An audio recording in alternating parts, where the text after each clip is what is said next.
find your picture and send it to you. It's crazy. She's like a town treasurer or something. Okay, everyone, Really fast. welcome, welcome. Felt so I'm going bad. to call to order the meeting of the Southampton Select Board for November 23rd. It is 6 o'clock. If everyone would join me and stand and say the Pledge of Allegiance, please. Pledge of allegiance to the flag of the United States of America and to the republic for which it stands, one nation, under God, indivisible, with liberty and justice for all. Thank you. Okay. All right. Good evening, everyone. We're going to have kind of a busy meeting today, but hopefully we will get through it with a level of efficiency. If the chair knows what she's doing, we'll find out. Okay, so we actually have, the first thing on the agenda tonight is a presentation, and this is courtesy of the Hoc Technology Committee, and this is talking about our voice over IP system. And so we have David Rooks from the IT or Tech Committee, and Chris Sorensen, who's the guest, who's going to be, the two of you, I guess, are going to tag team and explain a little bit to us. So please feel free to hit the mic and take it away. Great. So I'm David Rooks. I was here for the quarterly readout for the Ad Hoc Technology Committee. As we had discussed during part of that report out, we had reviewed some of the priorities for Southampton, specifically Town Hall, and had made a recommendation to move forward with an upgrade of the telephony system here. So I have provided an overview in the past. I put together a summary that was passed along with some documentations and some quotes as requested from Valley Communications. Chris Sorensen is here from Valley Communications, who's a gentleman that I've been working with on kind of refining that quote and getting it ready for the group.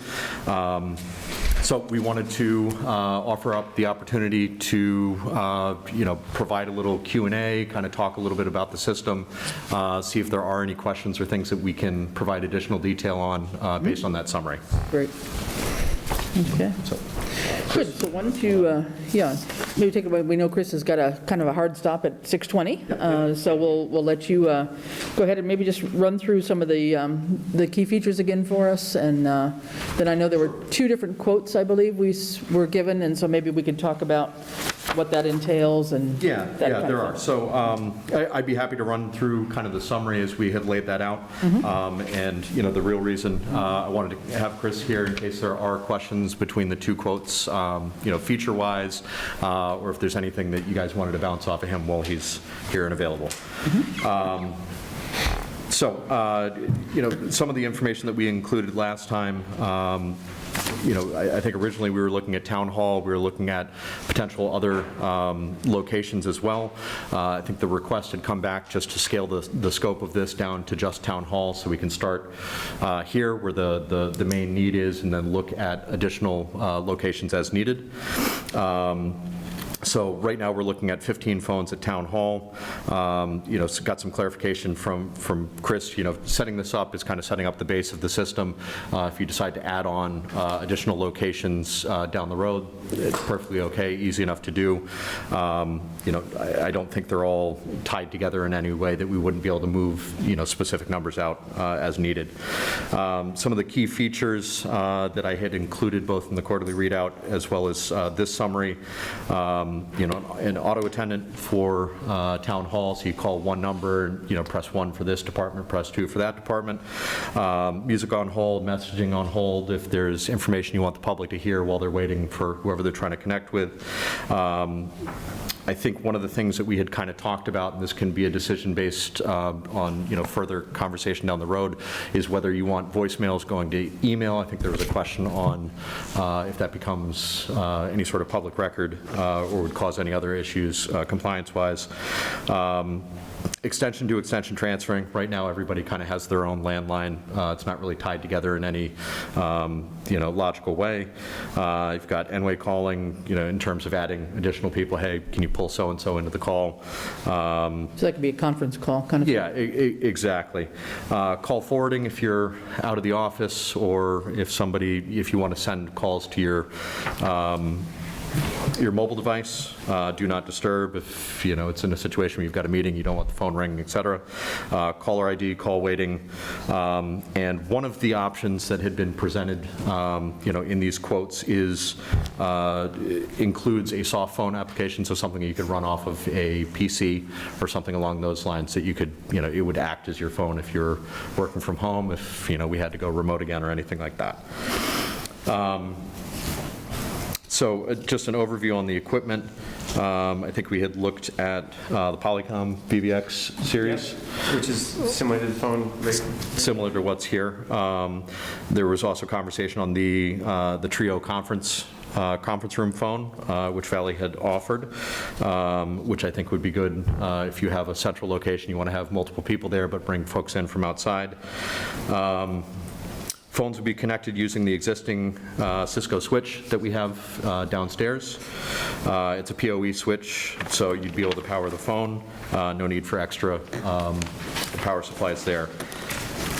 If for any reason there isn't an Ethernet port at each of the desks, you can always, what they call daisy chain the phone. So the phone plugs into the wall, the PC plugs into the phone, and you maintain connectivity through there. There's an existing Sonic Wall firewall that can be configured for quality of service. Ed was kind enough to confirm a couple items related to how the network will be set up to prioritize voice traffic, protect voice traffic, so we don't have issues with call quality. That's with a vendor that's already managing that device. And a couple items on deployment. I don't know if you want to speak a little bit to the deployment. Sure. Are there any questions so far? Yep. No, I one think week. so far. Anybody? Questions so far? Any questions? Yeah. Go ahead, Francine. I know we're only going to have 15 lines, but if it's a two-person office, would they both have phones on their desk with the same number? Well, yes, they can have the same number ring into those two phones, but each person would have their own extension. So the way it works is that we can configure it into a little group so that if David has a phone and I have a phone and Christine wants to call me personally, she can call my extension, it'll just ring at my phone, or she can call David. But if somebody calls into that office, it could ring both of our phones at the same time, and Okay, we so could that's just pick still up. considered one line. It's not chewing up two of the 15. Yeah, so when we talked about the 15, that's 15 telephones. Okay. So yes, the voice over IP is very much like your cell phone. You don't have an actual line on your phone, but you can get multiple calls on it. Okay. And that's how this works. All right. Okay. Good. Yeah, so if you want to talk about the deployment or the equipment? Yeah, the deployment, it's really piece of cake. We have a project manager that works with you, just gets all the extensions, so we understand where the phones are going, and we can label them. So when you call each other internally, it shows up, select board's office or health department. We give out your extensions, work on the auto attendant that David mentioned, and the deployment's as easy as coming over and plugging them into a network jack. So there's a blue cable behind John over there, and we would just take that cable, unplug it from a computer, plug it into the back of this phone here, and then plug your computer in, and it's off and running. And so it's as simple as that. The part that you might have a different question on is like, well, how do we get our lines onto the system? And that's just called porting it. And we do some paperwork with all the carriers to say, hey, at such and such a time and date, we're going to say you've gotten your training, you're ready, if you feel comfortable with the phones, you say, hey, you're ready to port the numbers over. You say, let's do it, and the next thing you know, your new phone will be ringing at your desk if you get a phone call. Mm-hmm. So it sounds like magic, it kind of is, but that's how it works. And we've done many towns. We've done every town from Sheffield through Great Barrington, Stockbridge, City of Pittsfield, Hinsdale, Dalton, Peru, Huntington, town of Long Meadow, so we've done it many times. Okay. I think Rini had a question first, right? Yeah, I have a question. My experience, really recently, I actually ended up calling Easthampton because I was trying to help a friend figure out if they had sharps containers and so forth, so it ended up being a big, huge circle. Like I had called, the Board of Health, and there was a very long voicemail, and then I looked online, and it said actually the fire dispatchers do have a role in that, so I ended up calling them, and I got a very long voicemail. And so I guess I just want you to let the people in town and also the residents know what are the biggest advantages of actually switching over to this. And my experience with phones in offices is that most people don't learn all the shortcuts and all, like that, what it can do is 10 times more than you use it for. Sure. And how can we make that not happen? Well, I mean, first of all, we give you a license to make it very easy. So each phone has a license that gives you features. And I agree with you 100%, is that generally when you do phone systems, and I've been doing it for 31 years, you may have heard David and I talking about, but you're 100% right that people don't use all the features. But what may end up happening is that you use 5 features, and then he may use 3 of those features, but 2 different ones. So we kind of customize it to each person. But generally what people want to use is they want to pick up the phone, get dial tone, put a call on hold, transfer a call. Maybe they want to do some speed dial numbers. So we focus a lot of our training on kind of the common things that you use in an office. And then if people want a little bit to go a little further and say, like, David mentioned, well, there might be somebody that needs to get an email sent to them when they have a voicemail message left. That's very common sometimes in like, actually, I don't know which would be a good example here, but if you have somebody that just doesn't, like a building inspector, right? He's not here, or that person's not here often, so when a voicemail message is left, we can take that voicemail message and email that person that a message has been left. Okay. We can actually email the message to them, or we can just let them know, let that person know to check the voicemails. So it's up to you. So we kind of customize it in that way. But you make a good point, yeah. You want to kind of think these things through and make it easy for people to use. I don't know who you're calling it, Easthampton. I can look into it if you like.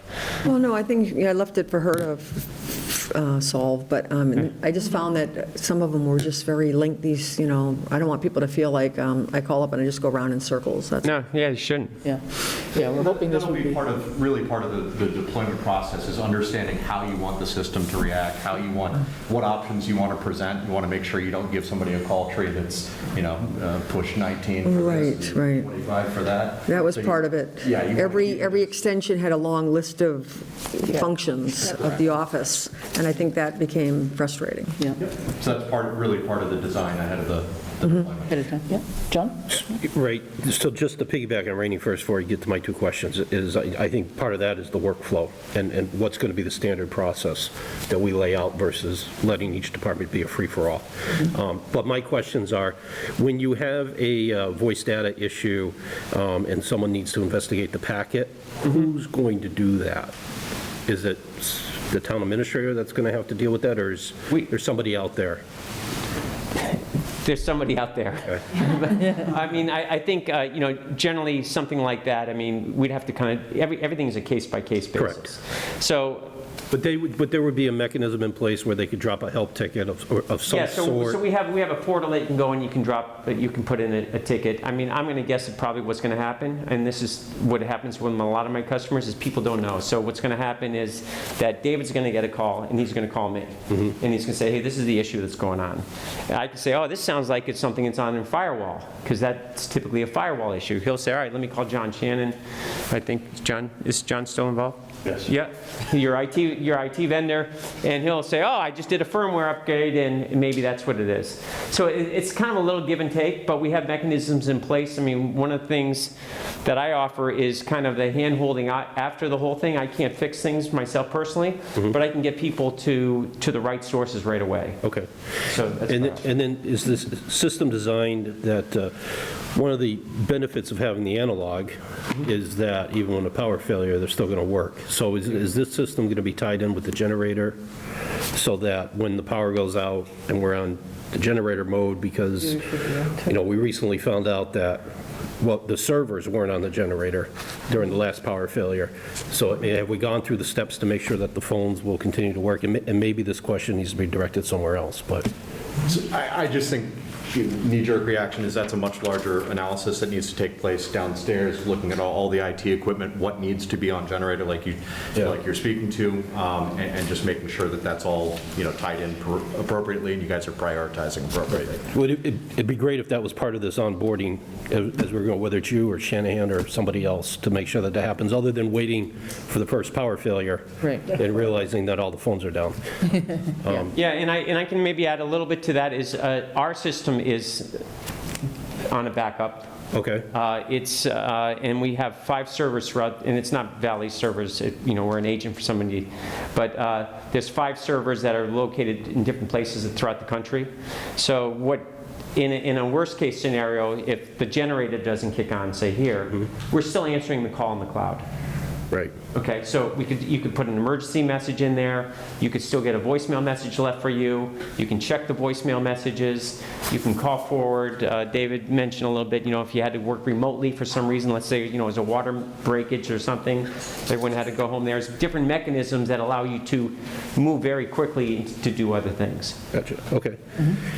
And it looks like this is accompanied with a training program as well, in terms of the Yeah, there's users of training the business. included as well. It is done remotely, but it's very easy to follow.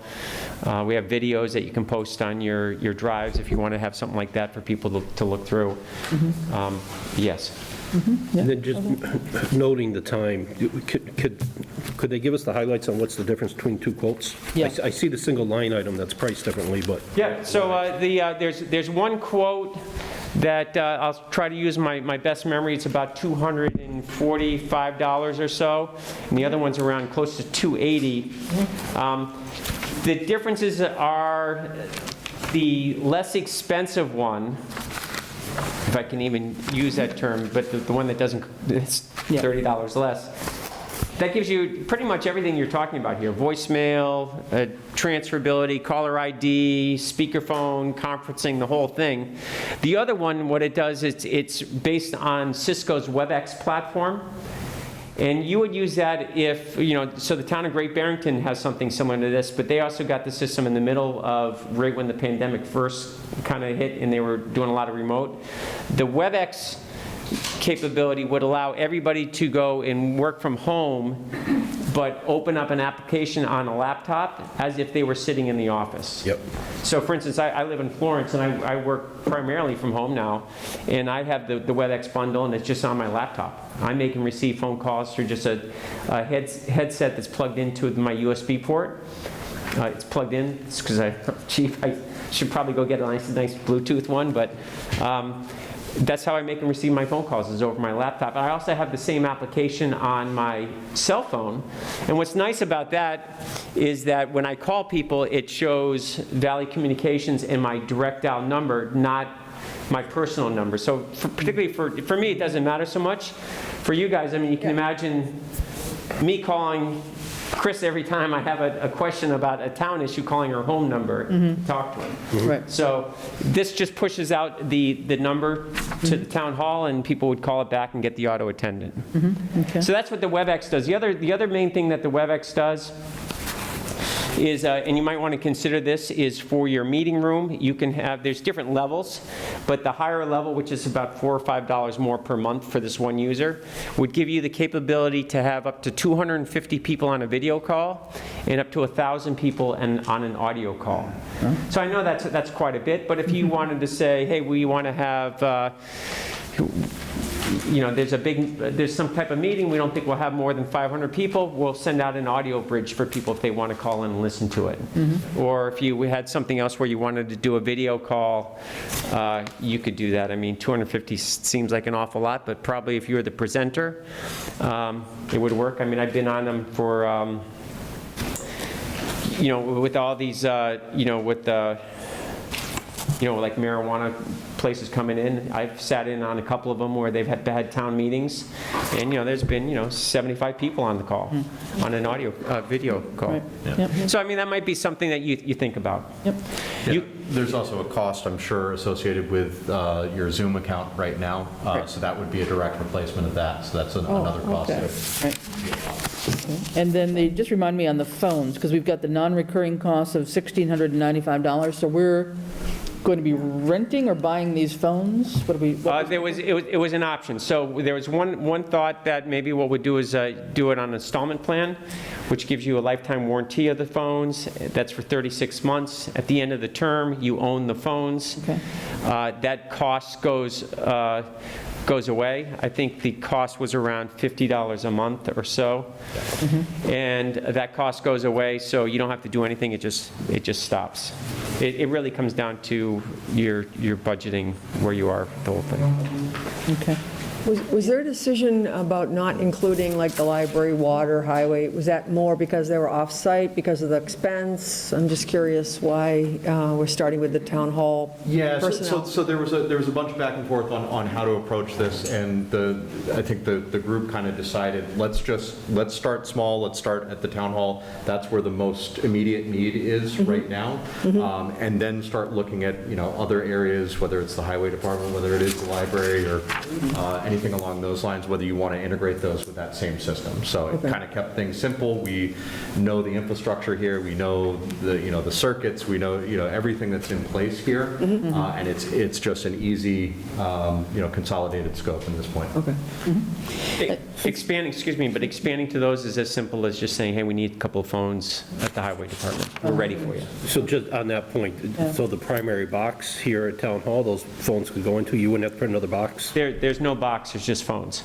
That's the beauty of the whole thing. Okay. Okay. Okay. And then we were given a list of the telecom inventory that I guess you had worked on from looking at the various Verizon bills and tried to figure out how many lines there were that we were being billed and paying for right now.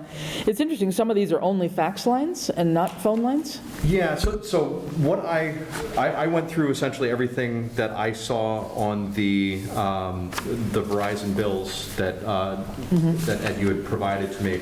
So I went through and captured anything that was unique there. I also went through the town directory, which you guys have listed out there. Just tried to pull together as many numbers as I could. I know, Ed, you did some other research to try to identify some of like the alarm panel lines, which obviously wouldn't be posted online or anything like that.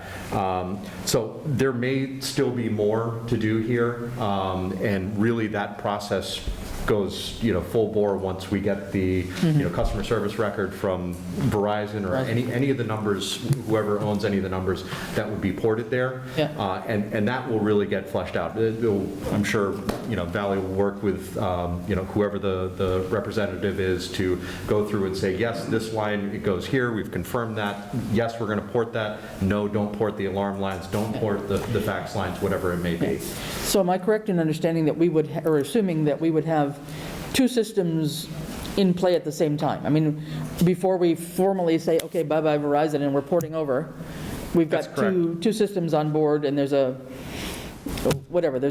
time at which then we slowly get rid of Verizon, or all at once we say we're getting rid of that old line and we're on the new system. So when it ports, when it'll port from Verizon over to the carrier that Valley would use, essentially on that date, that's where Verizon would say, we no That's it, longer right then and there? Yeah, Okay. we So it's can't not like bill you for a that anymore. dual system, okay. All right. Right, but we're always going to have a Verizon bill? Yes. Yes, no, Okay. we will, All right. yeah.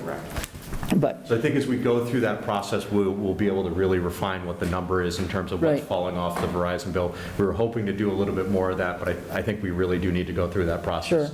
Sure. Okay. I think Ed and I kind of estimated it's probably going to be about half the numbers. Yeah. There's somewhere in the 30s Okay. on that All right. account. and I know Chris probably has to leave, but I would like David to go through the cost analysis part that you wrote up for us, if you would, Yeah, so- just so so- everybody's listening, yeah.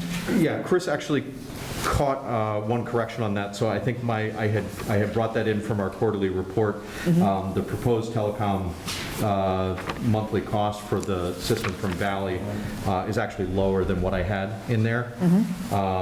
So those were those two options. It was the 244 and change, and then the 270 something and change. Those are the two options. So based on that, that's what the new cost would be.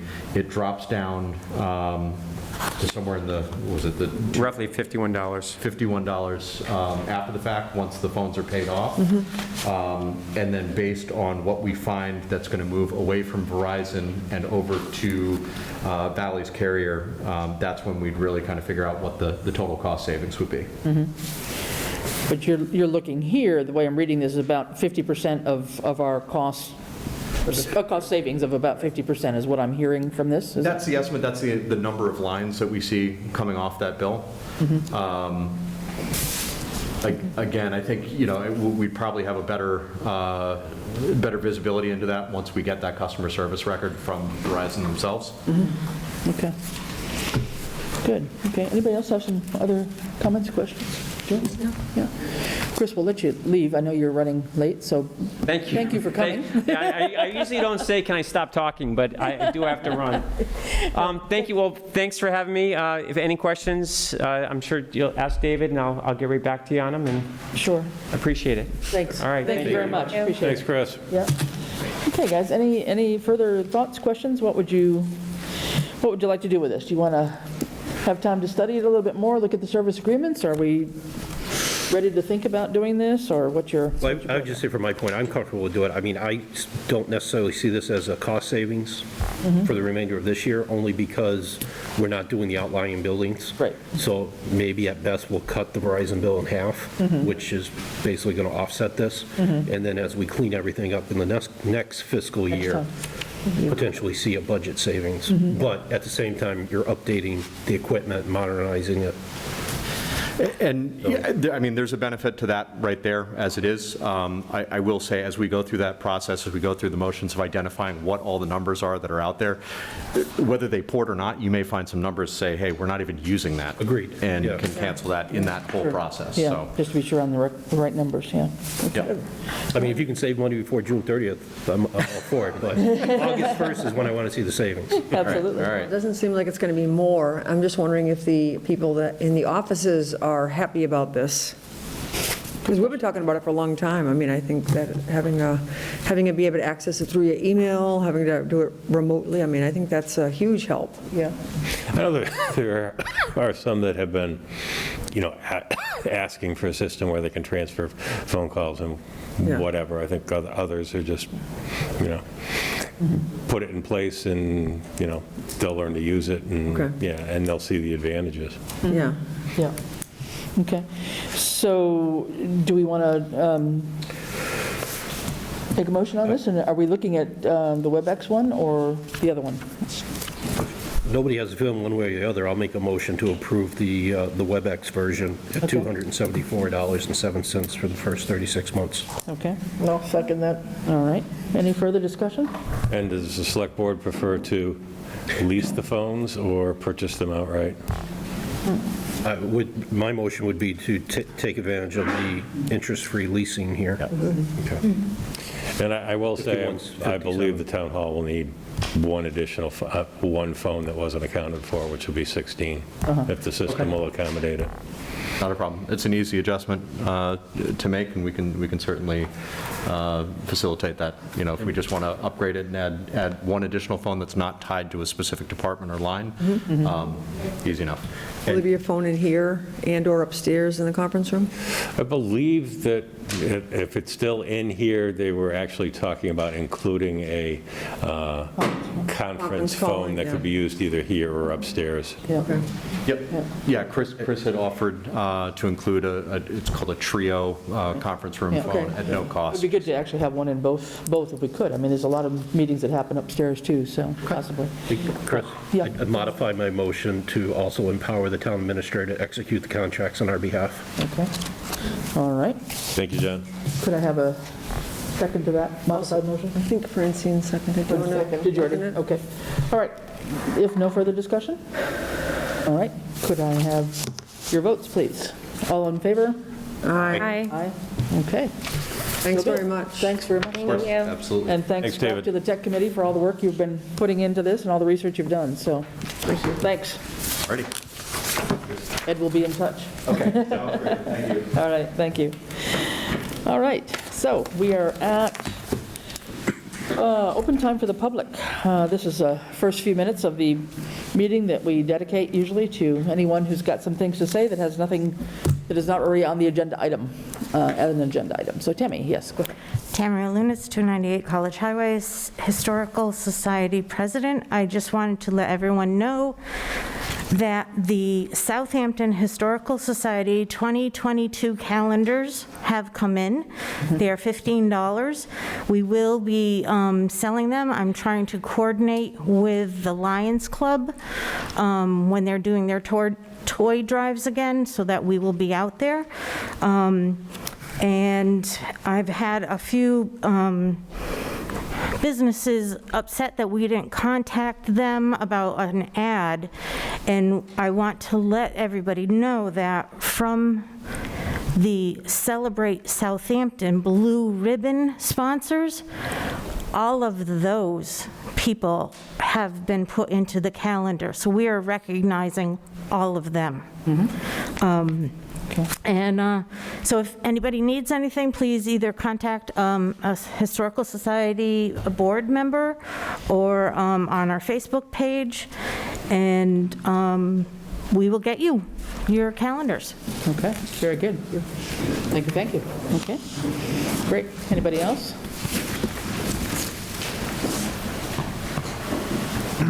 Hi. Hi. Good evening. My name is Jerry Paquette. This is our son Owen Paquette, my wife Tammy Paquette. We're basically here to request that the town approve Owen, who is currently a sophomore in Hampshire Regional. We request the town to approve him to transfer to Smith Vocational and allocate the funds for that. Is that school choice or program? But that's why we're here. So we have to have the town formally approve this. Okay. And Ed, you want to mention this a little bit? yes, you have the letter in your packets from the Paquettes concerning Owen, and it's my fault it doesn't have an agenda item. My draft actually did have it, so you can take it up now or under any other business. Going back to the report I received from the school central office from about 5 or 6 weeks ago, when the board actually approved one other late enrollee to Smith Vocational. I extrapolated from that. At the time, there was like $39,000 available at that time, so I subtracted out another set of tuition, and that should leave us with about $20,000 and some change. So there is enough currently in that vocational tuition account to accommodate one more student. Allow this transfer? Yes. And you haven't heard anything more recent from the school itself, though? I had reached out to the central office last Tuesday and again yesterday for any updates, but did not hear back. So they may have not received any updates from Smith or from Westfield as far as enrollment goes. Okay, yep. If anything, the enrollments would be decreased, not increased, right? They couldn't be increased unless going through this process. What's that? If anything, the numbers would only be decreased for enrollment. They couldn't increase the enrollment without going through this process.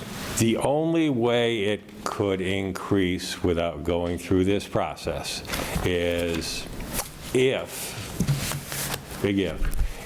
a Westhampton student who resides in Westhampton, who was going, and the same would be true for, Cheshire, Goshen, or whatever, that goes to Smith Vocational, were to move during the school year into Southampton, that becomes an automatic change. Well, Okay. okay. But other words, not. But otherwise, it would, if we had another late enrollee in, December, January that was looking to do the same thing, they have to come before the select board and ask approval for that student to go to either Smith Vocational or to Westfield Vocational. Right, okay. Or I should say Westfield Technical Academy. Owen, would you like to say a few words yourself about why you'd like to go to Smith Voc? Feel free, just pop up to the mic a little bit closer. Yeah, sure. So I just think it's better because I've always been better doing hands-on learning, and I don't sit very well in a class all day. So I feel like me going to Smith would doing the week in school learning and then doing the week for doing a shop would be like really good for me, because that's just how I learn better. Great, okay. And you're a sophomore this year, right now? Yes. Okay, thanks. In what particular area are you hoping, which shop are you hoping to get into? Either machine shop or automotive. Okay. Well, the funding of this goes through the town, not the way the other ones do through the school, so that's why you're here. Yeah. Just Yes, John? knowing where this falls on the agenda, which we'll probably get to at 10:30 tonight, I make a motion that we go out of order. We take this up now, since the parents are- and the Sure. individual is here. And then, as a big advocate of vocational school, I make a motion that we approve this. Okay, I'll second both of those motions. all right. Okay, any further discussion? All right, all those in favor? Aye. Aye. Yeah, thanks. Good luck, Owen. Good luck. Thank you for coming, and good luck, yeah, thanks for coming. Thank you very much, appreciate it. You're welcome. Okay. Yes, sorry, more public. Open time for the public, yes, go ahead. Cindy Palmer, 71 Glendale Road. During this week of Thanksgiving, I'd like to say thank you to the many, many, many volunteers in our town, from sports coaches to people that are on boards and committees, as well as our paid staff in our town, which are really important. And I know later on in the agenda tonight, there's going to be an item talking about the right of first refusal, and I specifically want to say thank you to the 4 committees and boards that deliberated on this and are, presented their findings so you can have full deliberation. I'm told this is kind of very good and very progressive, and it didn't always happen that way. So I do want to say thank you, and I want to say thank you to the Select Board, because you work long hours late into the night, and I know that on days of Select Board meetings, you spend a lot of time prepping for this. So that's, I think, on behalf of many, many people in our town. Thank you very much. Oh, thanks, Cindy. Thank you, Cindy. Appreciate it. Okay, anybody else? Open time for the public? All right. Hearing none, I think we will keep on moving on and get on to our agenda here. So with that, we have, again, our reports system that we have started, which have been not exactly quarterly, as we said, but an update from the various departments or committees themselves. And tonight, the first one up is the water commissioners. So Jim. Hello. Hello. Hi. I'm Jim Walunas. I'm the chair of the Water Commission. So currently, we're working on adjusting the pH out of our Glendale well. The pH is a little aggressive, and DEP has ordered us to adjust that. So the project is in the planning stages right now. It's been approved by the DEP. We just have to install it, and it's going to be installed down at the well, which is on Route 10, just north of the corner of Glendale. That down the hole, you'll see it there. It's expected to cost about $12,000, and we should have the system up and running midsummer next year. And our pH will be within the state standards, and it'll solve a few problems with the water quality. The next project we're working on is the replacement of the original water system, which is about 10,000 feet of 90-year-old water main. It runs through the whole center of town. It's basically from Former Road all the way down to Brickyard. Well, we just replaced that section from along the bridge, but it goes past Brickyard a little bit by about 600 feet, and it goes down Elm Street and all through the center of town. That project is just in the design phase. You can see right now there's surveyors going up and down the highway. If you've seen them, that's all for us. The design phase should be completed sometime at the end of spring next year, and then we'll decide how to proceed with that. It's going to be about $2.5 to $3 million worth of work. We have some $700,000 in approved borrowing, and we were hoping to get some of the COVID relief money to go with that. That way we could complete part of it in phases. And then after that, we would have to figure out how to borrow more money to complete the whole project. It may take a long time for this to get completed. It may take 10 years, but the main is in pretty tough shape. You said it's been there how long? About 90 years. Well. Yeah. They actually cut into it a year ago to fix a leak, and they couldn't find a spot where they couldn't poke a screwdriver through. They had to keep going down the street before they could cap it. So we expedited that and started working on it. So. And that type of infrastructure project would be one that ARPA funds would be eligible to be used towards. An ARPA eligible one from what we've seen. We'd be happy with 10% of that, but if you want to give it all to us, we'd be very happy with that, so. And it would obviously have to be in phases anyway, no matter what you did, I'm sure, just, Yeah, it's a lot of money. Of course, the longer you wait, the more it costs. Well, you have to use it by 2024. Yeah, but we'll definitely have part of it ready by then. I mean, some of it we could do right now because the section that's past Brickyard is already designed. Right. So, I mean, we can get going at any time, but the entire project's going to take a while. So that's why we're doing it in phases. Okay. So. We're also been working on an employee retention plan. That was suggested to us by the DEP in our every 3-year review. They review us every 3 years, and that was one of their concerns, is that we have to have a plan to keep employees in the long term for the stability of the system. So we've been working on that, trying to get their pays to where it belongs, and, you know, making sure that we have a good system and process to keep them happy. And then we're also updating our water system master plan, which is six years old at this point. We're moving the projects that we completed off of the master plan, and we're adding in the projects that were further down the line. We're behind schedule on that too. With the master plan, we should have been a lot further along at this point, but you know, money and timing and all that. How often does a master plan get updated? Well, we did it 7 years ago, and before that, the master plan was 35 years old. So our current master plan is between 7 and 5 years old, but we're updating it this year to keep it current. Before it just got ignored and put aside, but you have to have one for the DEP. That's another thing that they get upset about, and the reason why we ended up doing it was because some 8 years ago, I think the DEP told us we had to. So it's a nice document. I don't think I've ever seen it personally. If that's something that can be shared and maybe put It's on our website. It is on the website? Yeah. Okay, then I I need think to look all for of it is. I don't think the maps are on there, but I think all of the plan is on there. I need to look for it, then I haven't done Yeah, that. So it's a rather boring read if you don't like water. And I like water, though I like reading it, so. That's fine. Okay. That's my turn. Currently, our spending is within budget. We have no concerns. Okay. And then on staffing, we are working on changing our staffing structure to make the DEP happier. Possibility of adding an assistant superintendent position.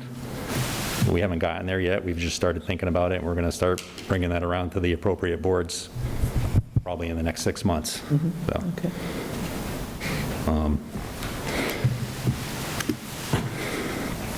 And for long-term issues, we're worried about water supply and redundancy. We're thinking about looking for a new water source. We do have a water source that was investigated back 30 years ago at Pequot. That's where our headquarters are. There's actually a drilled well out there, and they ran out of money and they stopped working on it. So that's a long-term plan for us to investigate if that's a useful water source. And if it is, we'll add it in, and that'll give us a little more redundancy. Currently, our backup is Easthampton, which is the new building up by Big Y. So, and actually, the backup system had to be used this summer for about 3 weeks, because right after we completed the backup system, our pump went down, and with COVID, we could not get material we needed. It took about 3 weeks to get the pump. So we were on Easthampton water for about 3 weeks early in the summer. So other than that, everything's going well. Okay. Any questions? How about questions from the select board? Anybody? No. I guess with the supply of water and your forecasting for the future, any implications for growth? So we're fine if nobody waters their lawn. We could supply enough water for everybody to live, because we only use a third of our water in the middle of winter. Well, yeah. And in the summer, we reach our legal limit. That's why we implement bans. There's also bans that are implemented just based on it being dry. The state doesn't want people outdoor watering. So our biggest problem is lawns. We hate lawns. So if we didn't have any lawns, we'd have enough water for years. And other than what you just mentioned about the 3-week need from Easthampton, was there more this summer that you had? Yeah, well, the new system comes on and off as it needs, and actually we exercise it now, so it runs every month. Because if we don't run it every month, it can't legally be used. So we run it every month now for a little bit, and we get water from them almost continuously, which is a small part. It's run on a schedule now.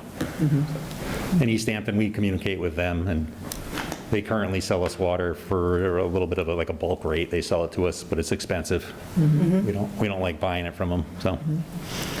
And do you set yourself a sort of a maximum number of gallons or whatever that you buy, or? It's budgeted, yeah. Yeah. Okay. But that's uncontrollable almost. Sure. Because we really can't go out and turn off people's sprinklers. We can just tell them as much as we can, and hopefully Right. they'll shut it off. Conserve water, right. But we can't walk up to somebody's house and shut it off because they're living there. Understood. So, Yeah. Maybe you can answer the question that a lot of people asked me this summer. With all the rain we had, why do we have a water ban? that has to do with the state. So there's a trigger, and the trigger is based on the same trigger that Easthampton has. So they go by stream flow or Connecticut River water level. There's different gauges in the area. There's one up on the Mill River, there's one on the Connecticut River, and when the state sees it go below a certain flow, they want to ban the water. That's all about keeping water for fish. So if you take too much groundwater, it causes streams to drain into the ground, and then the fish can't live. So that's how that's all set. So it's set by the state? Set by the state, yeah. Yeah, the DEP controls us very closely. They always in contact with us and always telling us something, so. One of the last times you were, somebody else spoke to us, and we asked about the Tycomedy Reservoir and Holyoke's role and all that sort of thing, that there would have to be a treatment plant that would involve tons of money, and it wasn't worth it, and Easthampton was a much better option. Is that completely off the table, or is that revisited? Reservoir? Holyoke, yeah. We're not going to give it up because we're allowed to, but we have to take, it would have to be treated, so we would have to put in a treatment plant, which would have to have a full staff. Yeah. It would, I believe, because of working rules, you'd end up with 2 people working full-time, so 3 shifts. Oh, really? So you would look at 6 people just to run a water plant. Oh. The Holyoke water's not that great. They just had trouble with turbidity recently, which is the reservoir flips in the fall and spring, so the dirty water comes up and the clean water goes down, or opposite, sorry, and you end up with the dirty water coming out the pipe. So it's not a great source. I mean, it's good to keep because maybe someday we'll need it, and but not in our generation. Yeah. 100 years from now, somebody will figure out something and use it. So I don't think we'd ever give it up. We're guaranteed, I think it's 300,000 gallons a day from them, I believe, if we want to take it. And then after that, they would start charging us. But we can take unlimited, but we get charged after 300,000 gallons. So it's good for the future of the town, but not for now.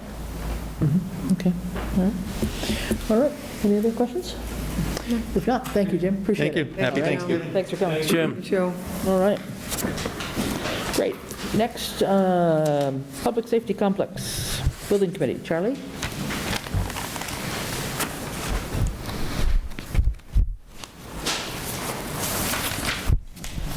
Evening, everyone. I'm Charlie Konecki. I'm the chair of the Public Safety Building Committee in this, as it keeps evolving. The committee itself has been sort of inactive for the past year based on what was going on with our world. We've only actually had 2 formal meetings prior to this. The discussion has been, one, the reformation of this committee because, one, we are sorely lacking membership to run this committee, and that is a priority. So if anybody's listening to me, please put your name in and get on this committee. Our public safety departments are in desperate need of proper facilities to continue operating. I think we all know this. The work that this committee has been involved in started back in 2011, and we've been trying to move this forward.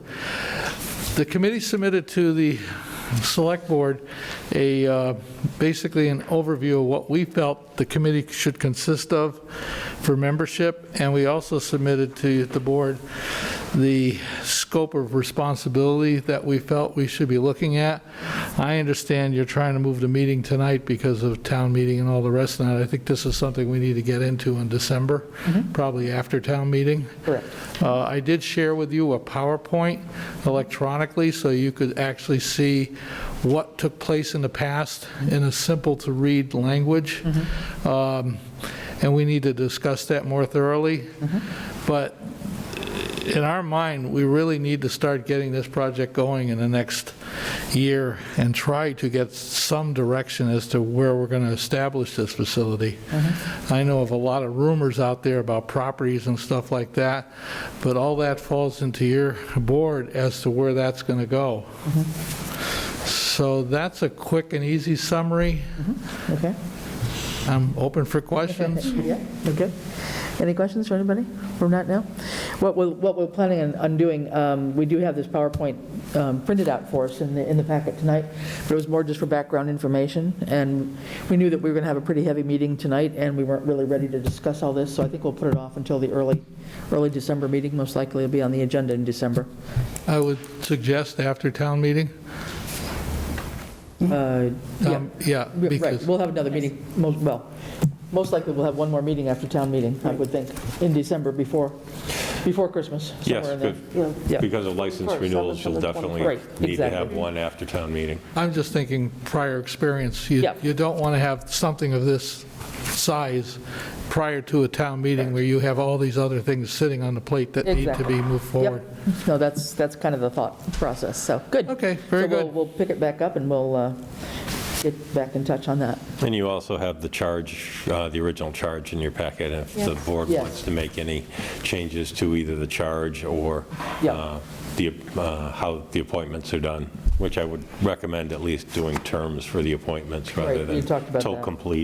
completed. So will there be an opportunity to create this charge and composition I think in one of the there's been a next draft meetings? charge. I believe the committee met and has presented a draft charge. You have a draft charge? Recommendations to the select board, right? Yeah, So I'm just recommendations. wondering, are we going to do that at another time? I think we'll do that in December, yeah, when we have our meeting on this. Because I just have some suggestions. Okay, we're not going to do that. I also, and I believe you have it in your packet, gave you the two previous charge Yeah. as this thing evolved, Right, so that you have stuff to draw back from. correct, yep, we do, yep. So we will get back together again in December on this, okay? Very good. Good, thanks for coming, Charlie, appreciate it. Thank you. Thank you. Thank you. Okay. Thanks, Charlie. Okay, Happy Thanksgiving. yeah, May I interrupt for 1 Yes. second? I'd like to call the meeting of the Public Safety Building Committee and move us to the hallway for a quick discussion. okay. Thanks. Huh? They have a quorum. They have a quorum, apparently. Oh, it's posted? Okay. Huh? Okay, so they're moving off to their own meeting, is that correct? Correct. All right. Okay. Moving on. Next is the police department. Ian?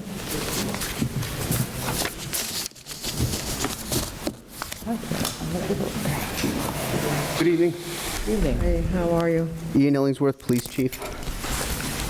I will start with the categories as outlined by the Select Board with current priorities and activities.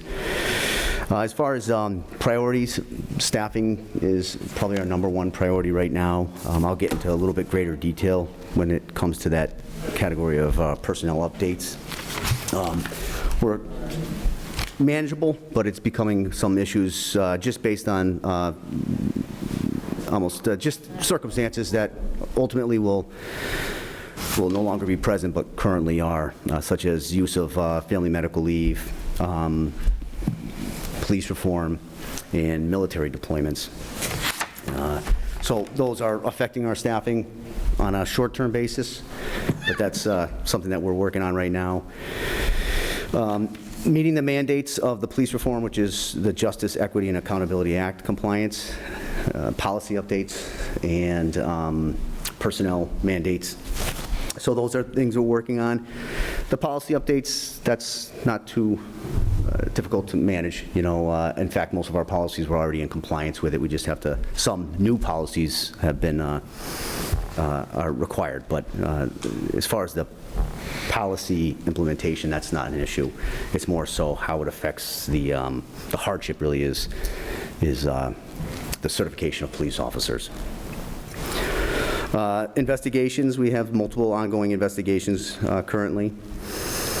Another one is traffic calming. We have 3 considerable complaints specifically to Glendale Road, Line Street, and County Road for speeding. And we're trying to address those by having police presence there, as well as moving our mobile radar sign that we have. We have 2 radar signs. One is somewhat of a semi-permanent radar sign that's a solar sign, and it requires, you know, we can keep it there for 3 or 4 months and move it to different places. The mobile one, we can move just on any sign post, and that's usually how we address short-term complaints.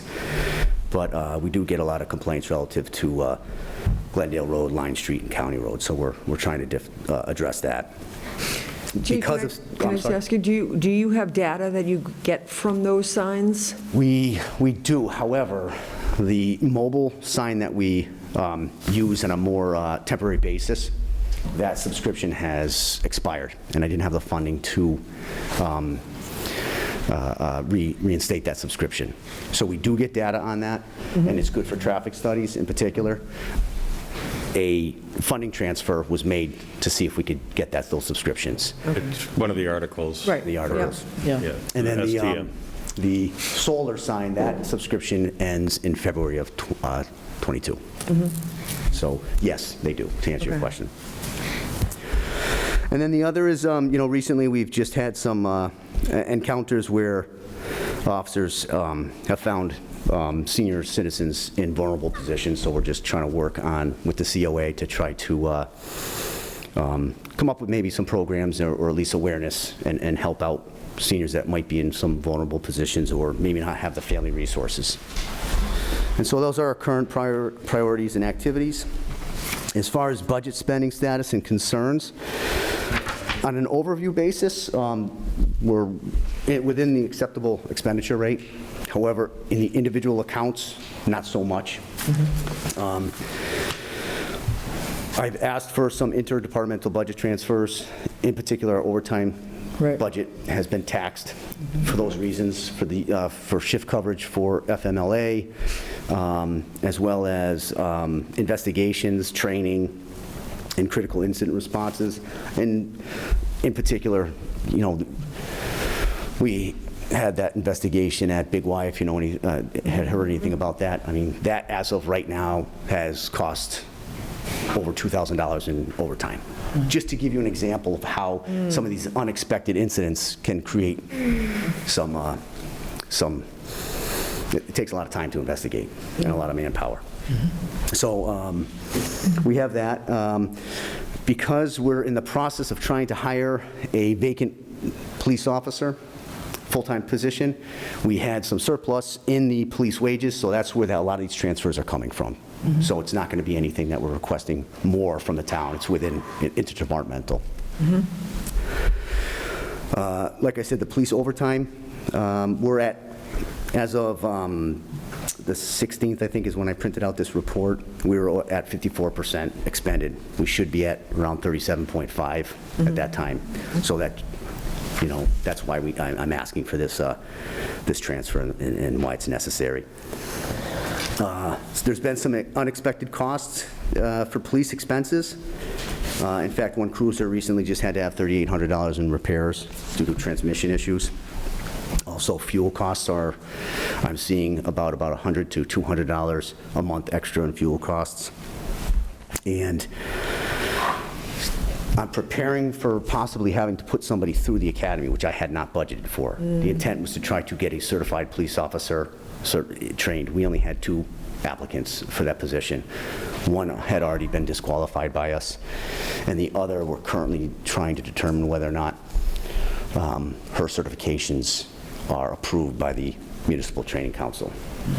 If they are, and she meets the background, then, that is helpful. We won't need to put somebody through the academy, but otherwise we will.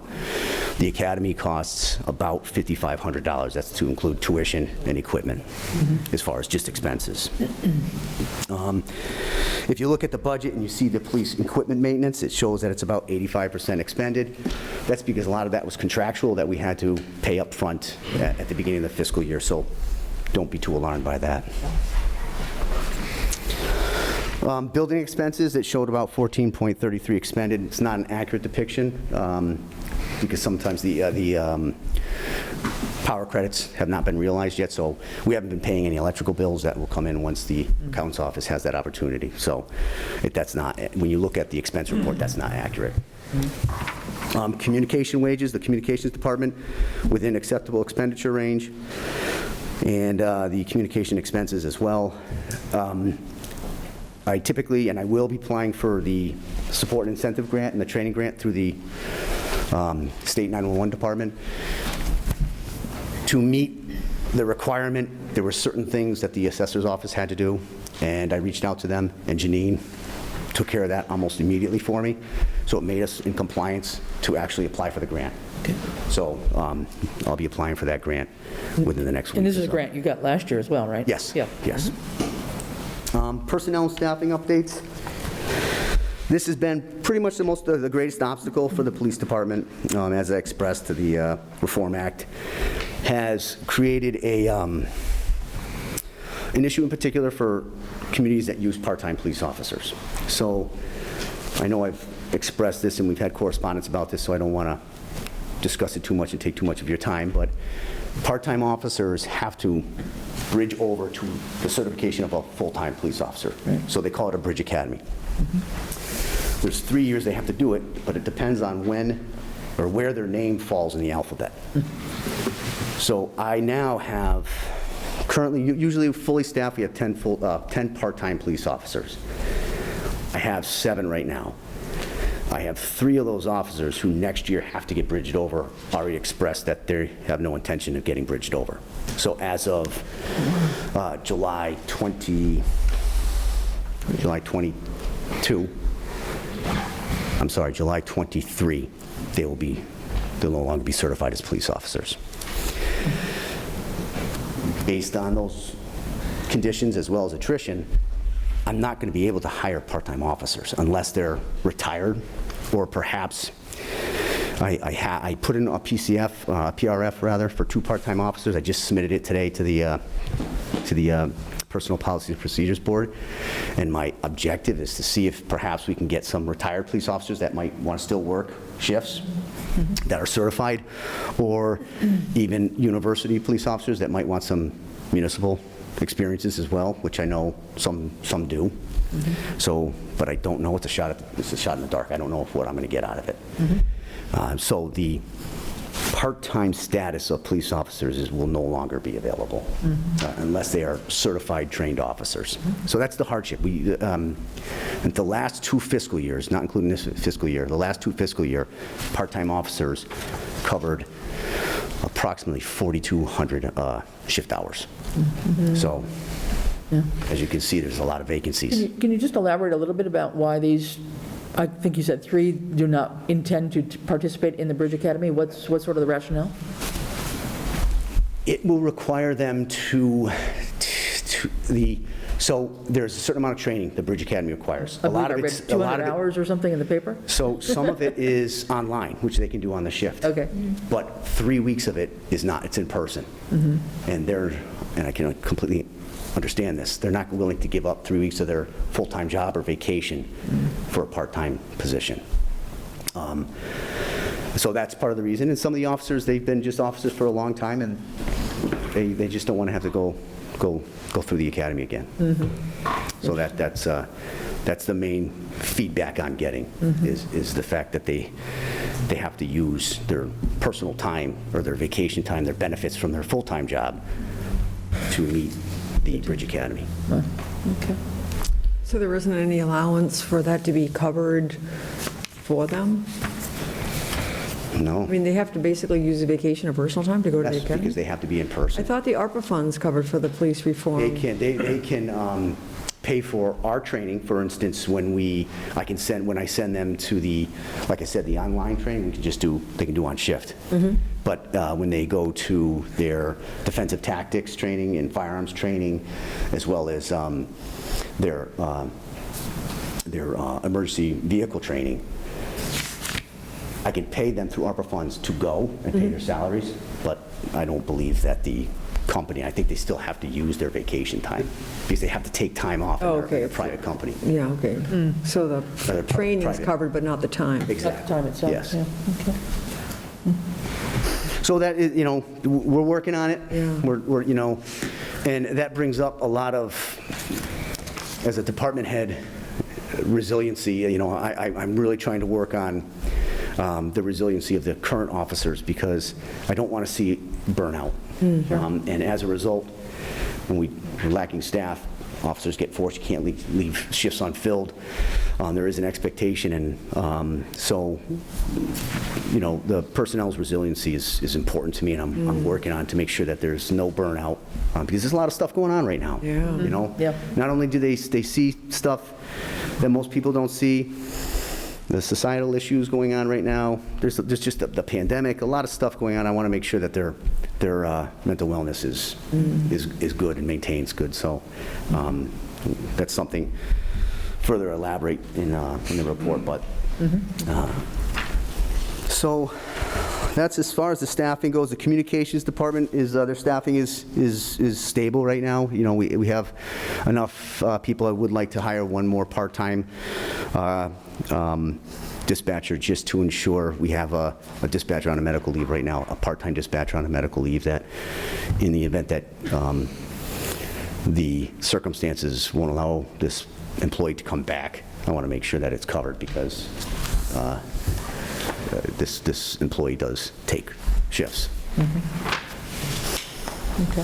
Plans and events for the next 4 to 6 months. We're holding, in collaboration with the Lions Club at the police department on December 11th, the toy drive, the annual toy drive we'll have, where Mr. and Mrs. Claus and some elves will be there to accept some donated gifts. If you can't make the toy drive, you can always just bring the gifts to the police department. Anybody listening to this can just bring unwrapped gifts to the police department, where we then provide them to the Lions Club. You may see some officers right now looking a little scruffy, their beards.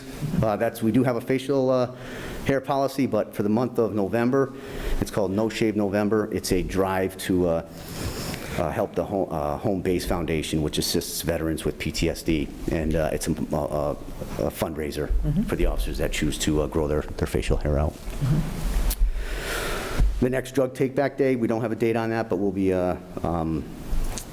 partaking in that at the police department. We'll be assisting the COA and the Hampshire County Sheriff's Office with the Sand for Seniors. And this is the first year, I think, in at least 1 year, because of the pandemic, that the officer will be at the school for DARE. Last year they didn't have it, so.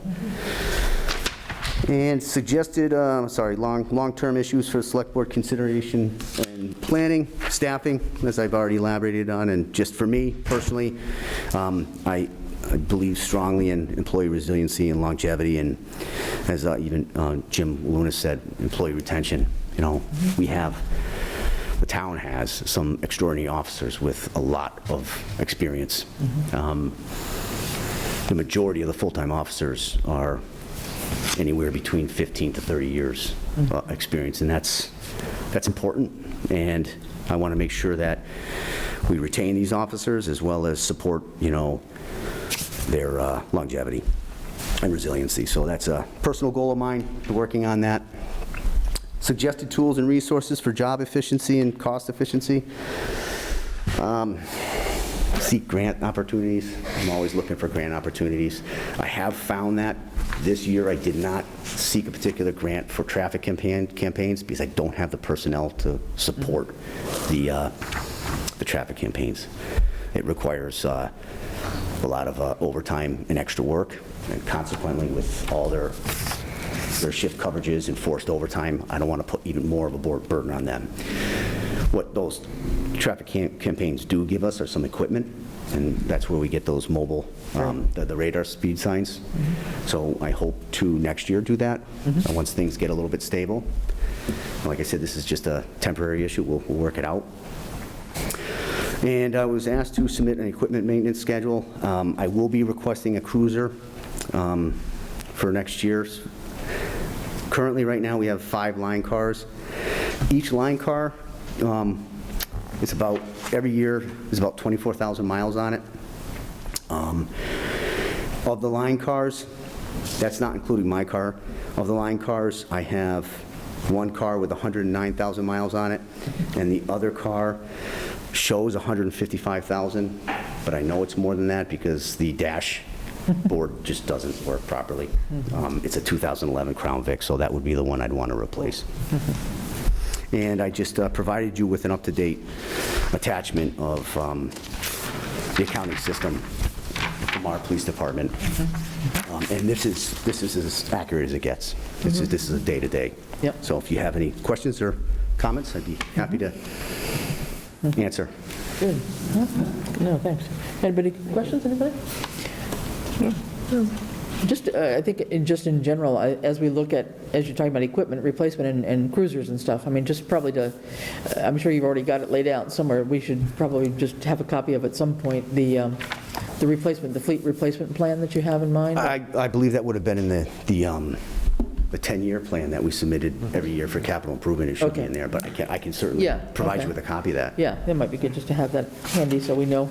I think we're going to get better, hopefully, at trying to plan more regular acquisition if we can, and hopefully with our new committee that we're starting up, we're going to try and look at ways to, be more efficient and hopefully bring in some resources or share some resources, save some resources, and be more financially stable so that we can afford these things on a regular basis and not get backlogged with everybody's equipment needs and vehicle needs especially. Any comments, questions? No, just thank you. It's very difficult to be dealing with staffing issues, especially in a pandemic. And it'll get better. Environment's Right now, it's a perfect storm with a lot of things that are outside our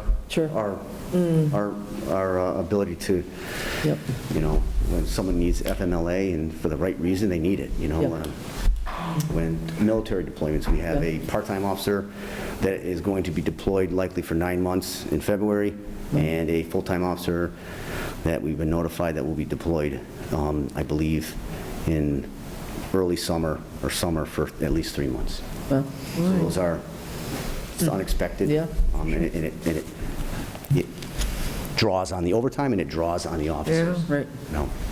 But absolutely. Yeah. Okay. We've got a good crew, so yes, get it indeed. done. No, indeed. All right. Thanks a lot. All right, thank you. And thank you for all your recent interventions around town that we hear about secondhand, but it turned out to be quite effective in terms of the response time and investigative work from what I've heard. All right, thanks. Thank you. Okay, next and last report. Fire EMS, CMD, John Workman. Yeah, hi, John Workman, Fire Chief. Yep, I think we've seen you up here quite a bit. So yeah, we have a pretty good idea, so you can hit the highlights if you'd like. Okay, all right, good. So yes, I mean, I've been up here for some staffing challenges that we've had and some things that are going to be going on town meeting articles, just to hopefully take care of some of the staffing shortages that we've had, at least work on retaining and recruiting people in. The same as PD, there is challenges that the fire department is having, just with reductions of numbers of people that want to be on an ambulance. So there again, if anyone's listening that has interest in being on an EMT or paramedic, we have available openings. been spent for current priorities. It has been the staffing. The other is working on grants, just because the town is seeing a lot of challenges, fiscal challenges.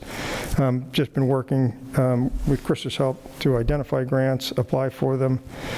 We've gotten a couple. I just put in another grant for the SAFE, which is the Student Awareness of Fire Education. A lot of that grant is going to be used to offset some costs for individuals that will be sent. There's a 40-hour program that the Department of Fire Service puts on to train firefighters to be teachers in school. And it's a requirement of the grant to have folks in-house on the department in order to receive the grant. It is something that I've gone through. I have another firefighter who has gone through it and was the coordinator for that public education program, but he stepped back, so I'm trying to get a couple of the new folks in to step up, and we'll use some of the grant to put them through that training. So excited to have that come through. Ed had mentioned before just about costs associated with members on the roster, so I've reached out to Ed to try and get an idea of what those costs are, just because I do have a fair amount of folks that are on the roster that they don't work as much as they used to, or we might use them. There's one individual I can think of who has a horse farm. When we've had a couple of horse rescues, seems like you wouldn't necessarily hear of him so much, but we've brought him down from the second floor, doing a few things like that. And so it's nice to have him on the roster, because when we need him, he's a good, strong fellow that has helped us out in the past. And so if I do need to balance some of those costs over what it costs for us to keep him on, I would want to do that just to be fiscally responsible. So Ed will give me some help with that. And basic priorities are keeping everyone healthy and equipment functioning, everything functioning safely and efficiently. Budget spending status, mostly this town meeting article, which I spoke about last meeting. I feel like I'm losing track of time a bit. Personnel and staffing, it's the same issue. Next, events for 4 to 6 months. Really the public education, which I just mentioned. We do have an event like the Santa. We give him a ride to the station when he comes in town. And that's been a kind of a fun public event that we've done for a bunch of years. And we've got one of the women's groups that has offered to do some help. Usually it's my wife and other firefighters that are making stuff for folks when they get there, hot chocolate and just treats and things. So that's always fun. Does Santa take a ride around town? Or? Oh, he comes in on his sleigh, and he gets announced, and we pick him up with the truck and bring him in. Very good. Yeah. We'll be looking forward to hearing all about that. Yeah, it's a fun event. We are looking forward to, as the pandemic hopefully winds down. It's been a little bit frustrating as some of the numbers have come back up again, and those concerns are again keeping us wearing masks and social distancing. But we do hope to have some open houses and some things like that, so folks can really bring families down, see what kind of equipment we have, see the firefighters. We've got a great group of firefighters and EMTs that are really dedicated to the town, and I think they would benefit by getting a chance to meet with the public, and the public could benefit by meeting them. And of course, we always do some public education at those times as well. But that would be a springtime event. Let's see. We're in the midst of the state ambulance renewal. That usually happens in December. The state has been running behind, so I'm not sure if it'll happen in December or first part of January. They had been behind in a bunch of their stuff last year due to the COVID, just pandemic, and just what state workers were coming out to be, to do those follow OEMS for them to come out and do their inspections. Had a great review last year. Look forward to a great review this year in regards to all the ambulance and all of its equipment. Our narcotics license has recently been updated. That's a whole nother application that's been submitted and received. There's some firefighter training programs that are out there. One is Hampshire County. It's basically 6 weekends that any of the firefighters that are part of the group can attend. It's a good opportunity just to get current working knowledge, just because the things that we do to fight fires, vehicle extrications, changes. And so it's also good to have exposure from another community, because every community has a different take on things. So when we send some of the new folks to these, like the Hampshire County, what they call the Hampshire 6, because it's 6 weekends, it's good information that they're learning there. It's good information that's coming back to the department. Years ago, I taught in that and chaired that, and it's just, it covers a lot of information that isn't covered in some of the fire academy, the call volunteer fire academy, just because it does like car fires and some other things that just aren't covered normally. They do have a call volunteer fire academy, which is a basically it's also weekends. It runs about 3 months and has a few nights. It has some online portions to it. It's much more extensive. We don't pay any of the firefighters to attend, but I do give them an incentive if they complete that program, because it gives them national certification to firefighter 1-2 levels. So they get a stipend if they do the Hampshire 6, and they get an additional stipend if they do the firefighter 1-2 program. Just because the more training we have for these guys keeps them safer. They do a more effective, efficient job during an event, and it's just good for the town. Let's see, there is a state equipment grant that I'm trying to get done. I'm trying to meet a deadline on. It's been a little tough because I've also been working the ambulance during some of the shortfalls, so it makes for a tough day when you're trying to get everything in. The SAFE grant is submitted. There are some FEMA grants out there.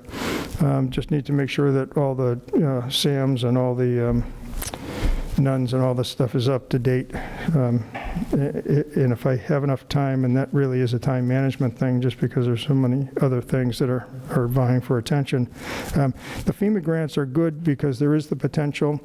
One of the things that we talked about before is, and we'll probably have more conversations about, which is they have a SAFER grant, which in another department I was on, I had written a grant for probably almost $1 million. They're still offering, FEMA is still offering 100% reimbursement on that, and if we're looking for 2 additional firefighters, that would be an ideal source to really get them from. But it's a pretty involved grant. If I have some time, I'll definitely work at it, because we have a big need for it here. Yeah, the FEMA grants are not easy, for sure. Yeah. No, they're not. The brick grant, too, is, yeah. We're in the window now, actually. Yeah, we're in the window right now, that's right. But everything is in the window right now, so that's the challenge that I have. Probably, forecasting, and I don't know if I'm getting ahead of myself here, or I probably am. We are going to be looking for additional staffing come spring. I'm imagining it'll be a town meeting vote to get that kind of thing. And we should probably talk about some sort of administrative assistant, just to really, because there's a lot of clerical work that is part of operations. And if I can have more of that done and more time for writing grants, that would be a positive monetary reward for the town. So that's it for grant stuff. Like already started into sort of long-term issues. And that's pretty much the 2 full-times that we are going to be looking for. I'm going to be needing some assistance again from Ed, just to get some of the, the unseen costs. Usually it's about a 33%. So if you pay someone a salary, which comes out of my budget, there's still a cost of the town, which is about 33%. And probably just need to solidify some of that, so we have a good proposal moving forward, and a good understanding what that looks like.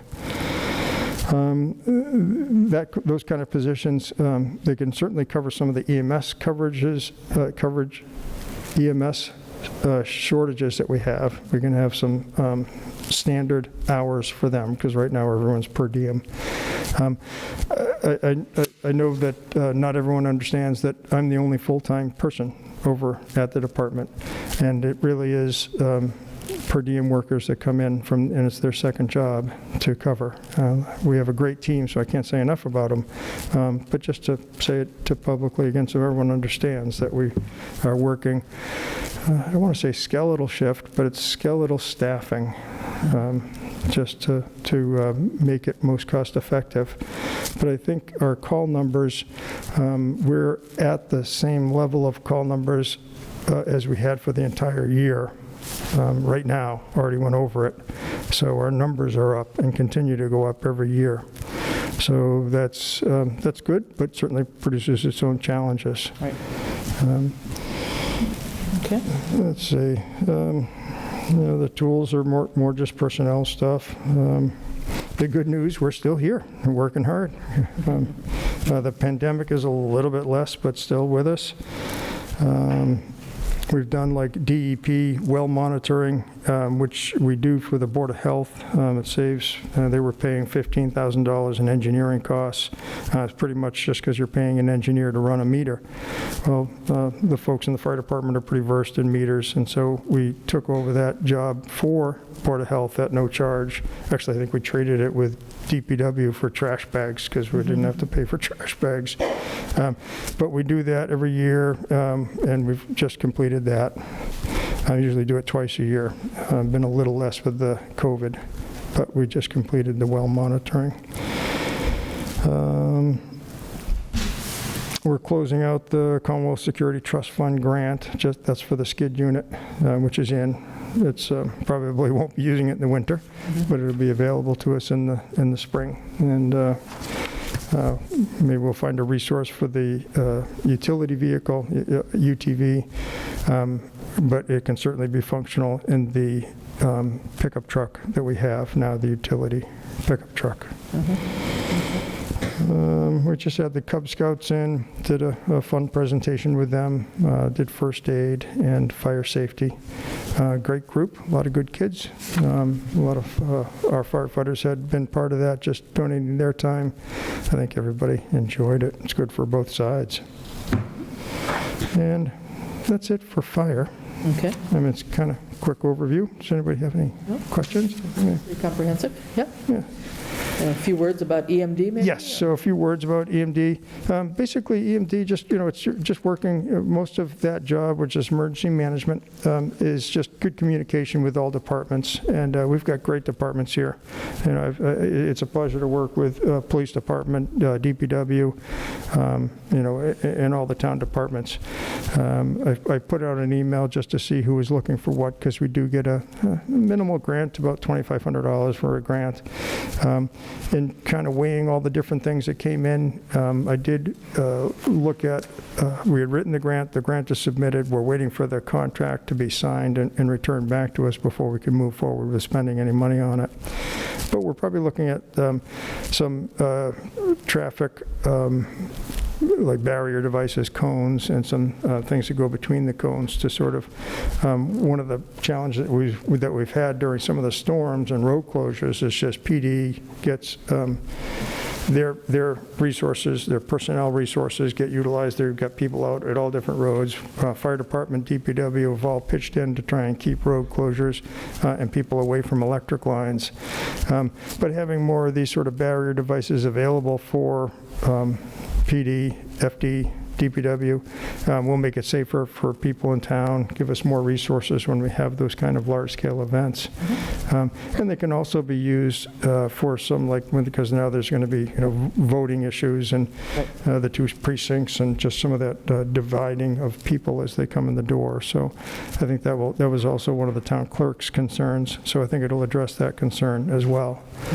So once that grant comes in, we're looking forward to purchasing some of that equipment. Personnel, it's just me. Mostly it's the grant. Long-term planning is just the ongoing work that we're doing. Certainly been working with Chris in regards to the hazardous mitigation plan, and just hopefully we can get that moving, just in case there's any funding that might be able to come through for that. So active participation in that. The only resources we need is to additional time somehow, but we work with the time that we have. But the fact that we have been, the grant looks like it shouldn't be no problem that it'll be awarded. That's a positive. So that's really Great. synopsis of EMT. Any questions in regard to any of that? I have a few questions. Thank you very much, Sure. Chief. We had meetings regularly during the pandemic in the heat of it to talk about how everybody's doing, working together and so forth, and we asked a lot. Plenty of PPE, all the staff are healthy, so is that very much the case? Yes. Plenty of PPE, everybody's healthy? Just the fact that I didn't have to talk about that is a wonderful thing. I know. Because yeah, we've really, we took advantage of every resource that we possibly could during the pandemic, and had built up supplies in case it really had extended. Great. So a lot of it came from the state, a lot of it a resource just A as big chunk from FEMA too recently. And also had found the distributor for like the masks, which was a really difficult one to get, the N95s. Right. And they're actually in Massachusetts, so I had a great resource for that. That's good. And then, so I think we've got some stockpiles. Good. I think some of the concern now is going to be actually expiration dates on some of this stuff. So it hasn't been a focus only because I think we have plenty of stock now, and it doesn't make sense to get additional when it really does have an expiration to it. And we're going to have to look at it down the road and hopefully we remember the lessons that we've learned from this pandemic as we might come upon another. Okay, another question. The AED out there, is that checked regularly? Yes. Battery checked and stuff? It's something that does that, right? Yeah, I send a group over. It's on a monthly schedule. Monthly schedule? Yeah, to go through it. We usually end up taking it out of budget to pay for batteries and such that go into it. The only real challenge would be, and they're probably $300-400. The batteries aren't cheap. The only challenge we'd have is if we actually had to purchase another machine if it becomes obsolete, which they do, unfortunately. I can't tell you exactly what level it's at now in status for replacement, but I know that it gets checked every month. And if you can ask the town clerk, because every time we check it, it sets off the alarm in her office. Are there people here that are trained in the use of it, or is it I don't know. rely on the whoever's over there to come over? Yeah, I would say probably rely. We had offered prior, pre-pandemic CPR training to any town hall, anyone. And we actually opened it up to the whole town just because, I was impressed when my 4-year-old, who's in a Northampton, my granddaughter, who was in a Northampton school, came home and learned CPR. I thought, boy, that's great, because really if somebody just, pushes on a chest when somebody goes down, if they don't have a pulse, that makes a huge difference in outcomes for that person afterwards. And we've had, we do have a number of saves, positive saves, and mostly it's due to quick action of fire department early arrival and people on scene who have some knowledge of CPR, even if it's just pushing without trying to give them rescue breaths. So, we like I say, pre-pandemic, we really tried to open it up to the community, certainly to town hall. We did offer some courses. I think we paid for, maybe it was the rec department's CPR cards that they needed to have. Open to any ideas in regards to that. I just want to make sure I go by all the time. I want to make sure it's being checked. No, great question. The last thing is, this is for both chiefs, actually. I'm just been worried all along about the road closure in such a major road in town. And with the use of mutual aid, Westfield and Easthampton, well aware. Is the construction meeting, did it get down the level as if there was an emergency at lower east, but the opposite side of the bridge, you would go this way versus that way? Does that get handled at the level of dispatch when a call comes in, or is that already sort of mapped out? It's mapped out with the routes that had come through. That is, the chief had done a great job just with his dispatchers to ensure that they know which numbers on which side of the bridge. The dispatchers are also advised as to give that information to any emergency responders that come through. If we get a mutual aid, say in Easthampton or Westfield, there is direct direct communication with dispatch, so that information is provided to them.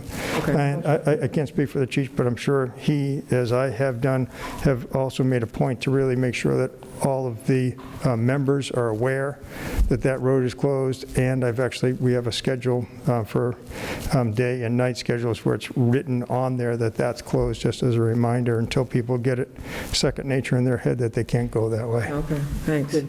So, good questions. Good information. Thank you. Thank you on that. Yeah. Good. Okay. All right? All right. Good. All right. No, Thank you all. Much appreciated. Thank you, Thanks for Jen. coming. Thank you. Very good. All right, folks, well, once again, I think we've benefited from having our folks here to present an overview of their departments, and it really does help us understand the bigger picture, I think, as we go through these meetings and hear from everybody directly. So thank you for coming and for presenting your information to us ahead of time as well. We'll move on to appointments and resignations. We have one resignation. I'll make a motion to approve the resignation of Brianna Eichstead, part-time police officer. Okay. Second. Second, all right. Any discussion, anything? No, we have a letter from her. Okay, we have a letter in the packet, correct? Yes. Yep, okay. All those in favor? Aye. All right, great. And then we have some reappointments to the Ad Hoc Grant Committee. How about if we handle those together, would that be okay? I think we could. All right, then I'll make a motion to approve. I think we were told that we don't need to approve Diana Fetterman's grant because she's a liaison. To the open space. Grant, not for open space. Okay, so Diana Fetterman, reappointment, Ad Hoc Grants Committee, term to expire November 30th, 2022. And then Ed Gibson, reappointment, Ad Hoc Grants Committee, term to expire November 30th, 2022. Caitlin Swistak Brooks, reappointment, Ad Hoc Grants Committee, term to expire November 30th, 2022. And Christine Fowles, Ad Hoc Grants Committee, term to expire November 30th, 2022. Okay. Do we have a second? I move to approve those reappointments to the Ad Hoc Grant Committee. Okay. And a second? Second. All right. All those in favor? Aye. All right, thank you. Next, we have a few appointments to the new Ad Hoc Cost Efficiencies Committee. And I think we can take all of these as well. These are Eliza Pluta from the school, Janet Kane, I believe, representing one of the clusters, Bradley Oskin, another of the clusters that we'd put together, and Ian Illingsworth. So there were 3 clusters of town employees that we had put together, and they had selected one member of their group to be the representative to the committee. All these terms will expire November 30th, 2022. So if I could have a motion for the appointment of those 4 people? So moved. Term to expire November 30th, 2022. Second discussion. Yes, go ahead. I'm just wondering if November 2022 is going to be here, and if the charge is a 5-year charge, maybe we ought to just give them 2 years out of the gate, lock them in, without the 2023. Did we say a 5-year charge? Well, I mean, right, long range, and, Well, true. Good point. you know, Well, we start with a year, but Let's start with a year, since that's what everybody's expecting right now. I think. yeah, I think that was the... Yeah, it's an ad hoc committee, yeah. Right. So let's just start with the year like we did with the grant committee and some of these others, and then as we see some momentum here, we can always come back and readdress that and extend it. Okay.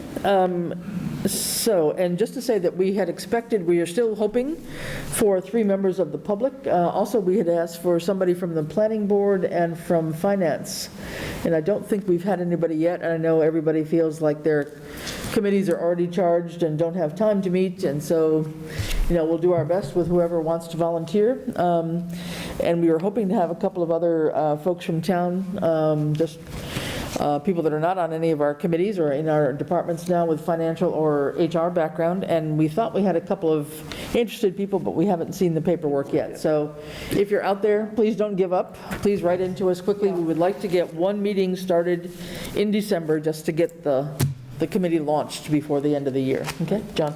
along those lines, it might make sense to do a one-pager and include it for handout on December 14th at the special town meeting. Yeah, we could do that. You know, I mean, we've if had they it. have, I know. Yeah, I mean, we put it in various places. I know it's been in Robert's newsletter, it's been up on our website. Would have the front be the description and the back be the application. Yeah. And accept it on the spot. There you go. Catch them right there. Okay, so anyway, just to say that we're getting closer to actually getting the committee formed, and the intent is to get one meeting done sometime before the end of the year, just to get it launched, okay? All right, so with that in mind, could I have a motion on the table in a second? Could I have a vote, please? All those in favor? Aye. All right, thank you. All right. Next up is the town administrator report, please, Ed. Sure. Updates, and first, would the select board allow the town employees for the town hall and library to leave work early tomorrow, Wednesday, the day before Thanksgiving at 1 p.m.? This would mean the town hall and library would close at 1 p.m. on November 24th. Is that the same as last year? What time's the school close? I don't recall what last year was. I think it is the same, but I am not positive. Yeah, I think we've done that before. I can't remember if it was for Christmas or... I know we've done it for Christmas and New Year's, but I can't exactly recall what we've done Yeah. on Thanksgiving. Right. Any comments or thoughts about that? I have no reason to say no. I'm in favor of that. Okay, I'll move that we close town hall at 1 tomorrow for Thanksgiving, Library. And the November library. 24th. I'll second. Okay, so motion on the table. Any discussion here?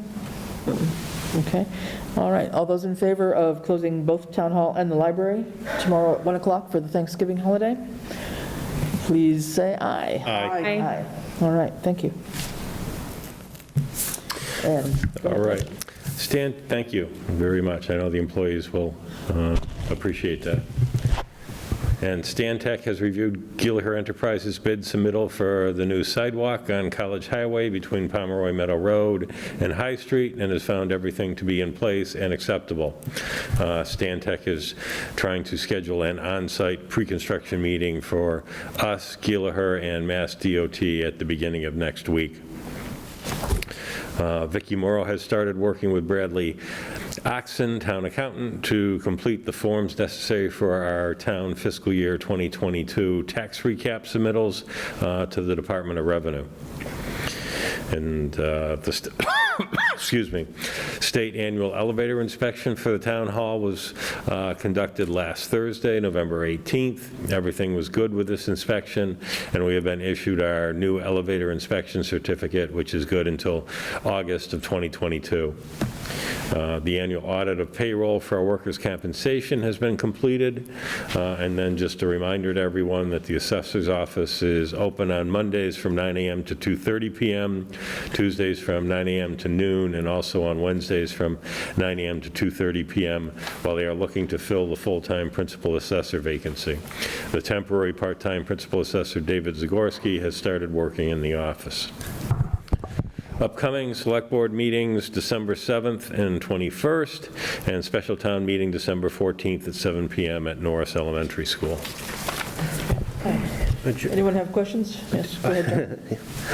I'd like to make a motion to move to, motion to reconsider a previous act. I'd like to revisit the vote we just took to close the town hall and library, if I may. Okay. I think it has to be seconded. Do you want, okay, let's have a second, and then we can have a little All discussion. right, I'll Yes? second it. All right. It was oversight, I thought of this afterwards, but why, is there a reason why we're explicitly precluding the highway department? It seems like that will be the only non-essential department that will stay open. Schools are closing a half-day, town hall's closing, library's closing. I'm just wondering. The only thing about the highway department I would caution you on is the transfer station is open tomorrow till 5 p.m. It is. And that's the only reason why? Well, you could do the highway department and leave the transfer station open, I suppose, but Council on Aging is staying open until 3. And what do we do for the other early closures, like Christmas, New Year's? Same thing? basically the same thing. Yeah. Yeah. Doesn't quite seem equitable, but I guess. Well, like I say, the only issue is I would not, the day before, close the transfer station early. So if you wanted to Transfer close- station, I understand. Okay, so if you wanted to close the highway department at 1, I'd be fine with that. Are we in a period of time where Randall's on vacation? Yes, we are. Yeah, okay. And I just heard, sorry, Joan, I just heard you say the Council on Aging is open until 3? We already planned bingo. You can't mess with bingo. Okay. Up to you. All right. All right, so do we want to amend that motion to include the highway department? Or what's anybody else think? I'd like to make it at Randall's discretion. Yeah? Yeah. We could just mention that it could be up to Randall. I don't have any objection to that, to allow the highway superintendent and/or his designee to make the decision. Make the decision. Well, the highway superintendent is on vacation, so he will not have any discretion. Right, but isn't there a foreman who's acting in his place? No, Ed is. No, there should be a There's foreman. a foreman. Yeah, there should be a foreman, yeah. That's why I said, or his designee, who's ever Yeah. acting in his stay. Well, has he left the planet? I mean, can he chime in? Well, last post, he was in Area 51. I don't know. You know better than us, Ed. Tell us I what you mean, would like. and if we're making this more complicated than it needs to be, I'm willing to withdraw it. I just would like consideration for all departments going forward. It's just, Yeah. that's it. So I get it. Then I'd also consider the water department. Well, I Well- think historically, I think, police, fire, highway have always been there's- considered. Police, fire, I get, that's public, Emergency that's management public safety, that's frontline, there's difference, Right. there's different rules apply there. Water department is enterprise fund, and yes, they come to us for that, but and frankly, I'm surprised we're voting on the library, but I'll get off my soapbox. and let the ladies decide what they wanna do. Okay, what are we doing, guys? What would you like to do? Do I hear a motion for anything here, or are we staying with what we said? John's made the point about equity. Do we want to revise the motion, amend the motion? I like I know Randall's on vacation, it's to his designee, if we're okay So authorizing that. would you like to make a motion to that effect? Yes. So I make a motion that we extend the early closure to the highway department dependent on the decision of the highway superintendent's designee, with the exception of the transfer station. Second. Okay, any further discussion? All right, all those in favor? Aye. Aye. All right. Okay. Moving on, some select board reports. If Can I we ask could- about the, Yes. I'm sorry, can I just ask about the dates again? Yep, Right now, do we have a meeting next Tuesday? We don't know yet. Yes, we do. we have an executive session Okay, probably. executive session. Executive session for negotiations. All right, and then the following meeting is the 7th, Correct. and then we have, the following week is the special town meeting. Right, the Correct. 14th. So we don't have extra meetings before that. And then we have a meeting, if needed, on the 21st, is what I have. And I'm sure you'll need it because I'm sure there'll be licenses that need to be approved. Okay, okay, I want to make sure I have it all. Thank you. Okay, so select board reports. How about, Joy, you want to start? Hopefully Sure. we can get through these pretty quickly. I will be quick, because I also don't have my notes. Conservation Commission met. I don't think there's anything new to report from them, besides they still need volunteers, of course. I left that meeting early, actually, and I didn't hear back from the chair if there was any other information that needed to be reported. In regards to open space, they discussed the 61A refusal that we'll be discussing later, and I can report further details on that then. But ultimately, they waived the right, and Housing Authority met. They also discussed the 61A and the past community meeting for the housing production plan that took place last Thursday, which was not as well attended, but there was a lot of community engagement, and really exciting to see citizens take an interest in affordable housing in the town. And planning board, I don't believe there was a meeting, so that's all I have. Okay, good. Reading? Yep, you heard from the Public Safety Building Committee report tonight, and we'll address the charge and composition at one of our next meetings. CPC has not met, but there are 3 articles on the warrant that will be addressing funds from CPC. Really good news, though, 2022, the CPA expected match is supposed to be 100%, which the last couple of years was 70%, and we haven't been at 100% match from the state since 2014. So if all goes well, we'll be able to realize a 100% match on CPC funds. A lot going on in COA.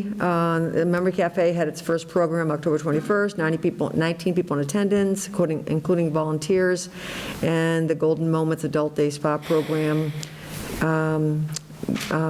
Joan and also Lori Lozelle said it was the most rewarding and memorable event that they've been participated in since they've been here. There are a couple more memory cafes scheduled, November 18th, there was December 16th, January 20th, and February 17th, March 24th, and April 21st. We're going to hear from Joan shortly about the program coordinator job description. We had a second meeting of just an informal meeting about the donation from David Parsons and the requirement of a design/plan for senior center within a year and a half's time. So we're looking at other senior centers, and there may be a request coming in front of the select board for an ad hoc committee for the Senior Center Building Committee. Good Eats to Go. Folks were able to pick up meals last week on the 17th and 18th, and the next meeting is next Wednesday. The Board of Assessors met on the 16th. We're going to see PCFs here. I thought we were. For Janine Domina to extend her 12-week interim assessor position, and also David Zagorski, the interim, for another 12 weeks, and they're still recruiting a principal assessor, and there was a request for the job description to be posted on Indeed. They've been looking through a list of parcels, exempt parcels, and their next meeting is next Monday at 4 o'clock. That's it. Okay, very good, thanks. Francine? Okay, I have very little to report. On November 10th, the feasibility, the HR Regional Feasibility Group funded through the PVPC met, and again reviewed the request for quotes that will be going out to hire a consultant to conduct the interviews with each of the 5 towns who participate in this grant to determine what our human resource needs might be and how they might construct a kind of an a la carte menu of services that small towns like Southampton could purchase on an as-needed basis. There was a Norris School Committee meeting took place on November 10th. Unfortunately, I was not able to attend. The ZBA has not met, and the bylaw ad hoc review committee isn't meeting again until December 11th. That's it. Okay. John? Capital has not met, Finance has not met, and PPQB, through a miscommunication, did not meet. And that committee, and I know it's going to come up later, is going to look to meet the week after Thanksgiving. So when we get to it, we should probably take no action on all the PCF and PRF items until the committee meets. Okay. All right, so they had intended to meet but did not meet, okay. There was a miscommunication about it. Okay, all right, understood, okay. All right, and just jumping onto the Ad Hoc Grant Committee, we had a meeting this past week. Chief Workman was able to attend, and also Aaron Tauscher, the head of the Greenway Committee. We started talking about both some Mass Trails grant to start with, looking at that for some design work for the for the Greenway, for the bike path, and then started talking about the update of the hazard mitigation plan with the chief and various grant sources that are out there to do that. We are still waiting for PVPC to get back to us. They had some ideas of where we could also apply that would be fairly shall I say, simple grants, not overly cumbersome grants for the amount of work that we want to get done.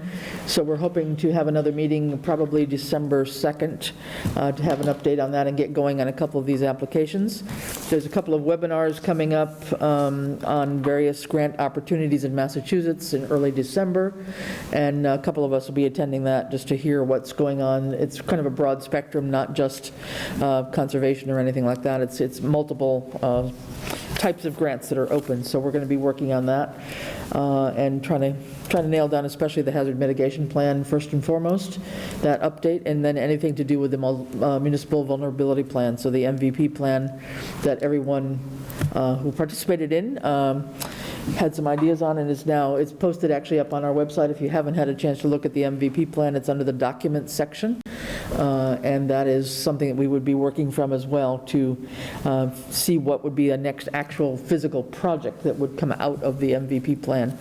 Okay, so those are the things that we'll be focusing on over the next month probably. All right, thanks. So with that, we'll jump into old business. Ed, how about an update on the audit outstanding issues, please? They are the same as we went over at the last meeting. No progress on them yet? No, not yet. Not till after we finish the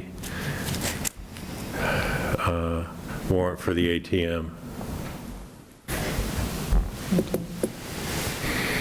Any comments back from the auditors? Are they chomping at the bit for us? Are they being patient with us, or?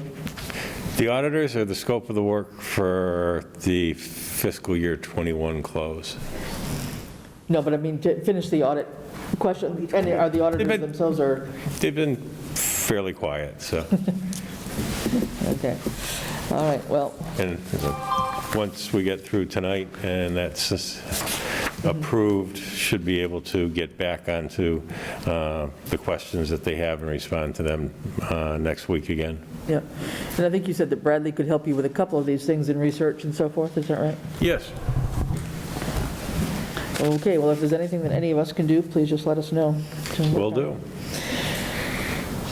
Next is the contract scope of work. We had put out a scope of work for basically the closing out and review and closing out of the FY21 financials. And we had, I think, requested or put out the information of 3 different entities. And what do we have for responses, Ed? Melanson has responded, and you have that in your packages. I didn't get a response from the emails I had sent to Eric Kinshirf, but I was able to get in touch with him on the phone. His company's extremely busy, and he said that wouldn't be able to start any new work till the beginning of January, and I told him I thought that that would probably work for us, so he is supposed to send us out a proposal for that. And then the third entity,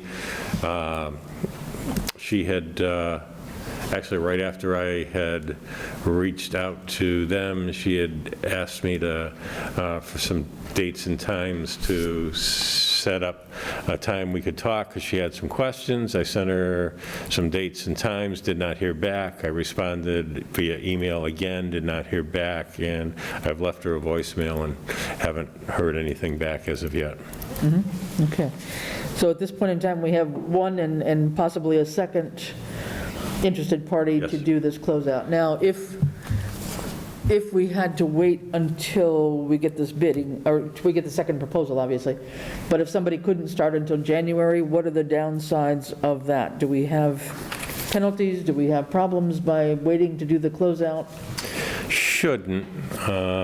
Schedule A, really the drop dead date to get penalized is the end of January, so they should be able to do that for us because of the fact that we're having the special town meeting in December rather than February.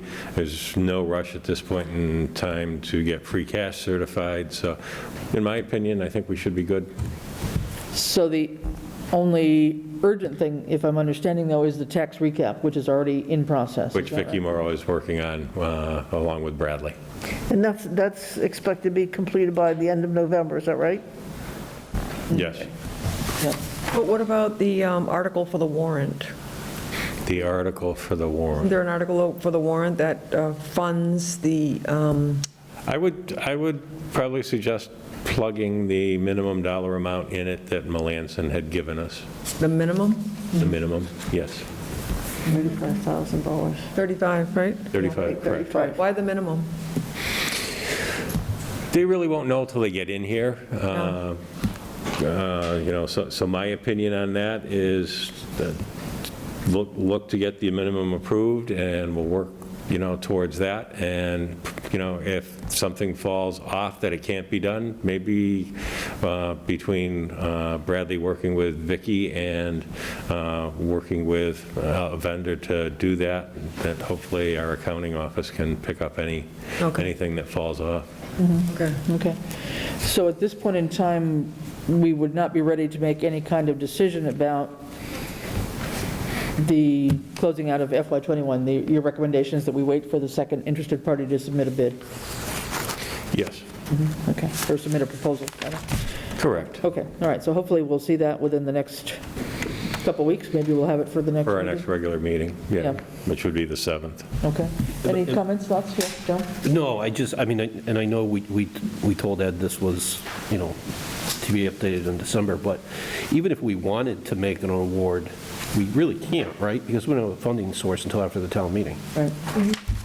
Right. So, Right. We're kind of, okay. It was just helpful to know an amount for the town meeting. right, yeah. From And more so, than one source. yeah, Yeah. exactly, yeah. I mean, I like the idea of having at least a comparative proposal, rather than just taking one that has been talking to us so far. So hopefully we'll get something that can fall within that reasonable range. We'll see. All right, if no further comments on those issues, all right, then let's move on to East Street Bridge and what's happening down there, besides Big crane. lots of work.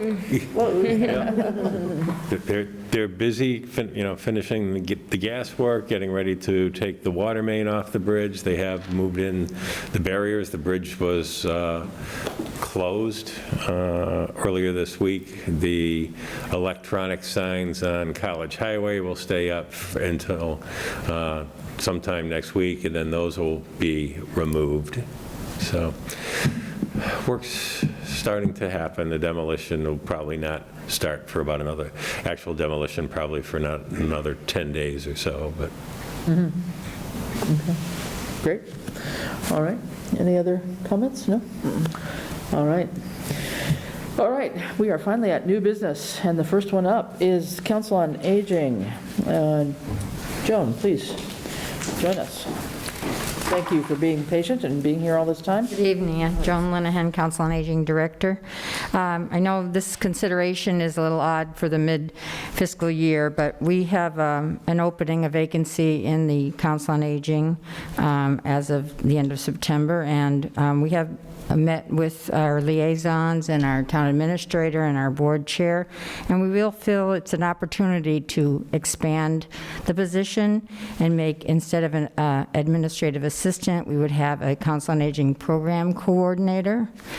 This position would have to go through PPB to get scored, so we're not sure of what the cost would be exactly, but we're looking at 14 hours versus 10 hours, so it'll give more hours. We have, as Maureen had said, a wonderful memory cafe that the Grant Hoc Committee helped us to acquire, and it gives us an extra almost $8,000 a year, so the position would be paid through 3 sources. The administrative assistant was paid through our wage line, 7 hours of her position, and then 3 hours from the formula grant. And so now we're looking at using also the Highland Valley grant as well to pay for this. You have the copy of the job description, and a lot of the work is what we've been doing, our administrative assistant was doing, but we'll be working more with the program for the memory cafe, having a lot of media and marketing, trying to get more awareness to our own community and what the Council on Aging has to offer. It would, again, extra time and extra energy in the right position, and we have the funding for it, so it would not come to any extra funding from the town. So this would all be internally funded from the grants, or nothing even from a wage line at this point in time? No, whatever's in the budget for this year. Or is partially, okay. All right, okay. So this would give you yourself, a program coordinator, and then the volunteer? Coordinator is her position, volunteer coordinator. Drivers. And she does just 5 hours a week, but she's been our longest staff member and brings so much to the table, so. Yep.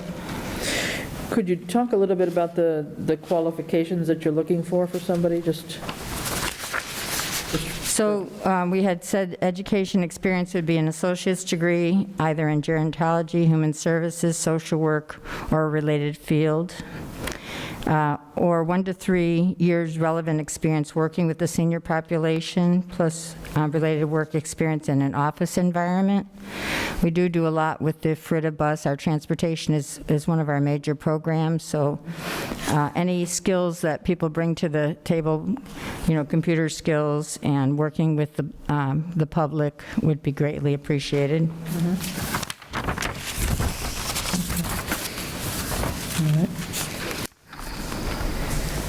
The person in the position before was administrative assistant who actually did a tremendous amount of program coordination, the newsletter, the van service and all that. So it's really an opportunity to improve and increase program coordination, development, outreach. So I think it's a really good idea.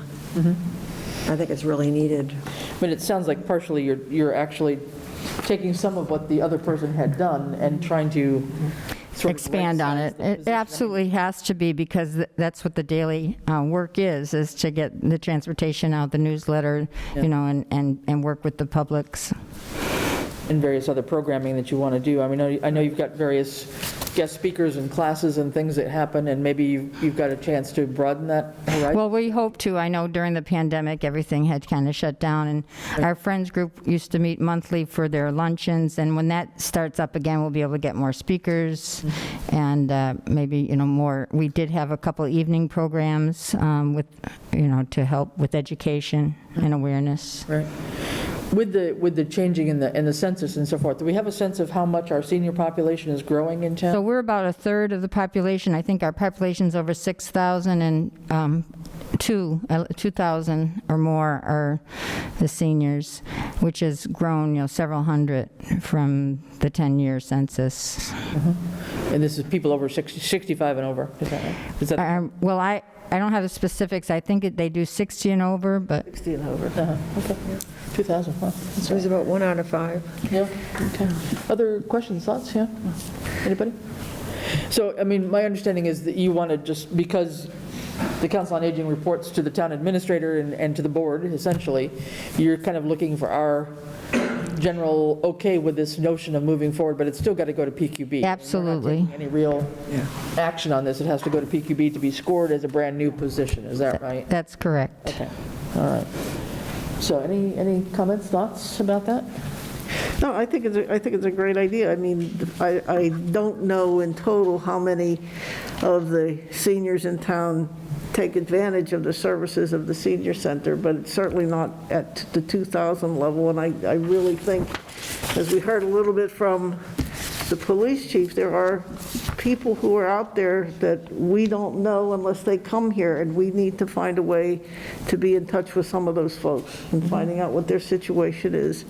And through a relationship between the police department and the COA, we may be able to, extend some very important assistance to people who are living at home and really not able to come here. We get an average of 100 calls a month, and when I do my report next month, I'll put into detail what kind of things that we're looking for. And you're right, we're here when they need us. They don't always need us, but we're glad to be here when they do.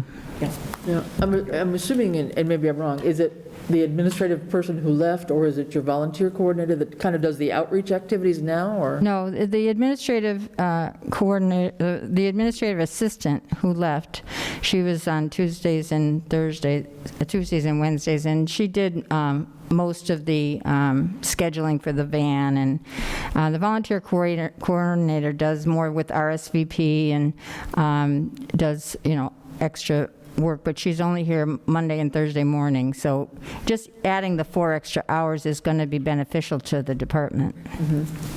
And you said you're going from 10 to 14 is what you're proposing? Correct.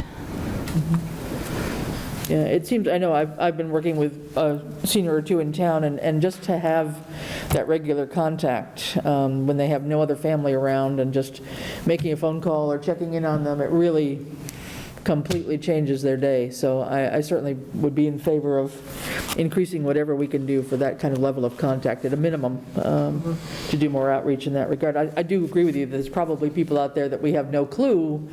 Either they don't know that much about the senior center and what services they could benefit from, whether they be townwide or statewide or countywide. And, there's got to be a way to sort of bridge that gap a little bit. So maybe this is one way to do that. I know the care. That would be their responsibility, would be. Yeah. Yes, along with myself, but. Of the COA. Sure. The CARES grant did allow us to send out a few mass mailings, and we got a lot of new people that didn't even know, what we had to offer. So we did get a lot of phone calls this past month after sending out the November mailing. Okay, good. All right. Do we need to take any kind of action on this? I don't think we do. I don't think so, no. I think I sense that we're generally favorable to the notion. Yeah. Thank you for your time, and happy Thanksgiving, everyone. Happy Thanksgiving, Joan. Appreciate it, thank you. Okay, any COVID-19 update, Ed? Anything there? No, the numbers are starting to rise again, but, other than that, the state and the federal government is pushing individuals that haven't been vaccinated to hopefully get vaccinated, and encouraging individuals that are eligible for, it's been 6 months since either their COVID or Pfizer shots, to get boosters, and I think it's actually as short as 2 months if you've got a Johnson & Johnson that they're good. Oh, that's great. You're right. asking for boosters, yeah. Right. There's plenty of vaccines available either through the drugstores or Northampton Health Department. I've been trying to do a vaccine clinic once a week, and there's plenty of appointments, plenty of vaccines, so please consider getting vaccinated. And with the holiday coming up, really, really appeal to people to do all the things you're supposed to do: social distance, wear a mask, wash your hands, all of that. Last year, if you remember, it was Thanksgiving. After Thanksgiving, that caused a huge increase in towns, so let's not have that happen. Right. Okay. All right. How about CARES Act update? I know we were still waiting to hear from the state about the last tranche of money. We are, of the 12,000 and some change that we had asked to have approved for spending. They had approved like 6,100, and they had denied roughly 5,900. And I have pleaded a case that I didn't understand why they were actually denying something that was previously eligible for, so I've sent them my rationalization, and I'm just waiting to hear back from the state on if they now agree with my rationalization. Okay. Now, a large part of what I remember us agreeing to in terms of how that money could be spent, the remainder, not only the 12,000 that was still in the kitty that we hadn't received yet, but what we had said was our quote-unquote surplus, a large part of that was going to the school. So has the school been able to start?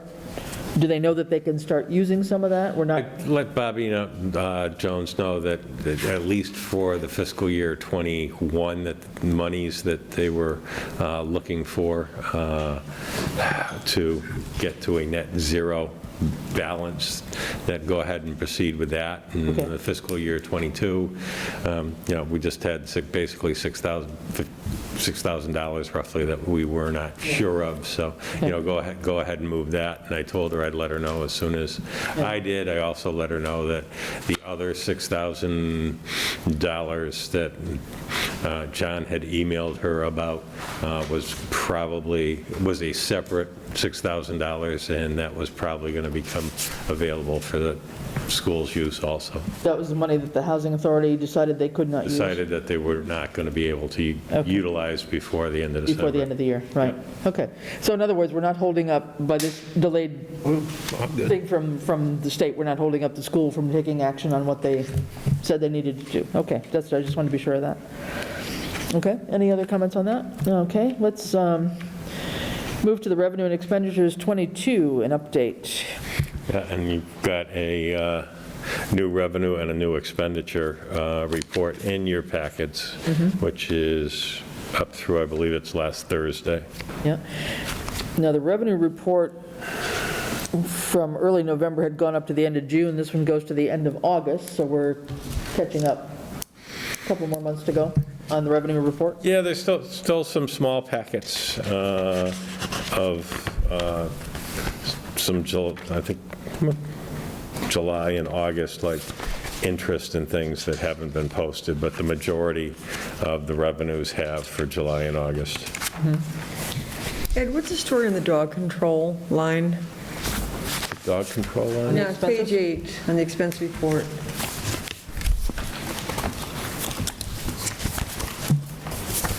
It's budgeted for 182, and we've spent 3,600.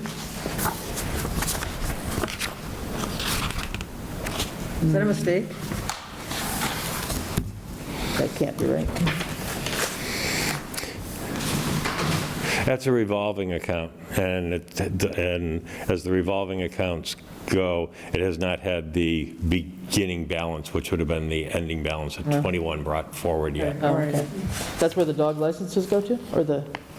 It's where the dog licenses go to and the expenditures would come out of, yes. Okay. Okay. Just, well, if we can get to the revenue in a minute, just one thought I had on the, looking at the expense report. I hate to suggest yet another article, but I'm going to bring this up because if you look at the very first page, third or fourth line down on webpage maintenance, we've only got $432 left to keep our website updated. And here we are, November. The amount left is going to get us about 2 to 3 hours worth of work. I really think we should also consider transferring some money from the IT expenses account or something to this webpage maintenance line. I mean, I don't see how the webpage is not going to be updated. If we can't do anything beyond December with no money to update it, we should take advantage of the town meeting ability to transfer funds if we want to do that. I mean, we've had 2160 budgeted, 1728 already spent, just with various reports and things we're trying to do to keep people updated on the website. This isn't going to get us very far with the balance. Do we have a contract for web maintenance? Yes, we do. And how long does it go till? It'll go to June 30th of next year, of 2022. That would be good to be looked at anyway, but I agree then, I guess, because we're going to have to keep things updated. It doesn't seem like it gives us, we have money in the IT line to move over, or is that committed? No, my suggestion would be, and the chair and I spoke about this, of looking to transfer suggested $1,500, and I'd probably recommend taking it from technology services. Which is down toward the bottom of that page. There's still 8,000 left there. 8,500. Bottom of the first page. 8,500, yeah. No, I'm surprised it's not under there in the first place, right? But whatever, I support that. Yeah. Yeah, I think. Would anybody sort of agree with that idea? I mean, it just feels like this is a line that is something that's got to be more actively kept up, and I just don't see how that's going to happen. But, I mean, even $1,500 isn't going to make, well, I mean, it was well, just sufficient for the rest of the year. Yeah, it's just an arbitrary amount. If there's a possibility of taking more, like 3,000. then we wouldn't be coming back to the Well, I think we have to go back out and evaluate what the cost of, any Yeah, annual and maintenance. my hope is I don't think it makes sense to dump. by a the lot of next money. fiscal year that we have found and utilized, hopefully, ARPA funds to convert our Yeah. Good, Do some okay. web page Website. design and That would be updating in good. general. That would all be for good. that. Yeah, Okay, I would, yeah. all right, so let's keep it at the 15, then that makes sense if we have that other source. Could we have a motion to that effect, then? Okay, I move that we transfer $1,500 from technology services to web page management for the remainder of the fiscal year. All right, could I have a second? I'll Second. it. It's maintenance, but. Yeah, web page maintenance, right, okay. All those in favor? Aye. Aye. John, did I hear you? Aye. Yep, Okay, thank you. sorry. All right. So, sorry, Ed, but that's going to be another article, I guess. Okay, when you look through your draft, you'll see that there's a note in there about that one. so- Oh, is there? Okay, Yeah. fine. All right, any other comments about the expenditure report in general? Yeah, I'm on page 13 and 14. So it looks like it wasn't brought over. It just says what we expended and what the percentage, and it doesn't make any sense. Right. Yeah, I think these all have to do with the previous year's balance, right, for the enterprise funds? Right, but you don't have expended of 100% when it's only a fraction of what should have been expended. You know what I mean? Because you don't know what was in there. So it's not really 100% when you're only expended a fraction of the salary and the rest of the Right. things, so. And that may be, I don't know if this is just the way our software program presents itself, is that our? No, it may be that the enterprise, I'm looking for the transfer station enterprise fund. It may be that the enterprise fund budgets have not been entered yet. Well, just helpful to compare. Yeah. And where we are percentage-wise, if those get filled in. Right. Yeah, for both transfer And water. and water, both, yeah. That's the page 13 and 14, yeah, good point. And the same thing for the, all the indirect, Medicare, health insurance, none of it's done. It's just erroneous to say that the percent expended 100% when it's only a fraction of the total. What's that? Page 16 as well is missing the previous years, the budget revisions. I mean, all it is what's expended, and it says 100%, which isn't accurate. Yeah, those are all part of that fiscal '21 close, to bring those over. Okay. All righty. Okay. And then what about anybody else on the revenue report? What we have here looks like a list of all the transactions in terms of the various. Taxes, everything. Yeah, everything from taxes to all sorts of things here, but I don't looking at. exactly know what it means, but. Well, it's kind of, I mean, it's good to Yeah. see that we're able to get all the transactions here, but we still need to be able to put that. That means I put the wrong parameters into the revenue report, Yeah. so I'll redo that and send it out. So we need to just juxtapose what's been actual revenue against what was Right. anticipated, so that it's Right. just a little bit clearer. But just a note, for all the different kinds of taxes, for example, so people know what we're talking about. Yeah. Property tax, so personal property tax, Excise tax. excise, real estate, supplemental rollback, all that whole bunch of tax stuff. Right now, we've collected apparently